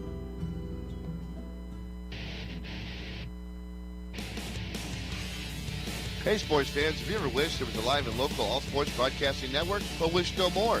It's ISBNSports.com. Kitsap's only live and local all-sports 24-hour broadcasting network, featuring the Kitsap Blue Jackets, Olympic College Rangers, high school athletics, and the ISBN Sports Show every Saturday morning from 10 to noon with interviews from exclusive guests from around the Sound. So, you want sports? Go to ISBNSports.com. Hey, St. Paul, the voice of reason here. Wanted to send a quick shout out to our friends at Pacific Northwest Artisans. They're a custom concrete and design fabrication company. They can do all of your concrete needs. They can do pathways, walkways, driveways, you name it. You need a new foundation, you're going to do an add-on, give them a call, 731-9812 or 649-0987. Again, that's 731-9812 or 649-0987.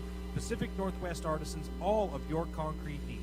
The Legacy Group in Silverdale is a well-respected independent mortgage banker, absolutely committed to helping Kitsap County families on their path to home ownership. As an employee-owned company, the Legacy Group has a strong stake in your success, and they want to be your lifetime partner in helping you develop a strong real estate portfolio. Call the Legacy Group in Silverdale today at 698-6440 and find out how they can help you get started on the road to home ownership. 698-6440 for the Legacy Group, a lending experience that's a little different and a lot smarter. Brothers Power Sports has been a locally owned family business in Bremerton since 1949. From new and pre-owned motorcycles, ATVs, scooters, boats, and watercraft, to parts and service and apparel. Brothers Power Sports is committed to being your source for all your motorsports needs, and they're a proud sponsor of the Habitat for Humanity of Kitsap County. Brothers Power Sports, 5205 First Street in Bremerton, and online at brotherspowersports.com. Stop in and feel the difference at Brothers Power Sports in Bremerton. Heather Madden, former machinist, wins success as a skilled professional rock star. No more working dusty old machine shops for me. Being the boss of my own professional rock band has improved my life in every way, and I owe it all to the cool gear at Kitsap Music. What do you want? Substantial spare time? Groupies? Leather pants?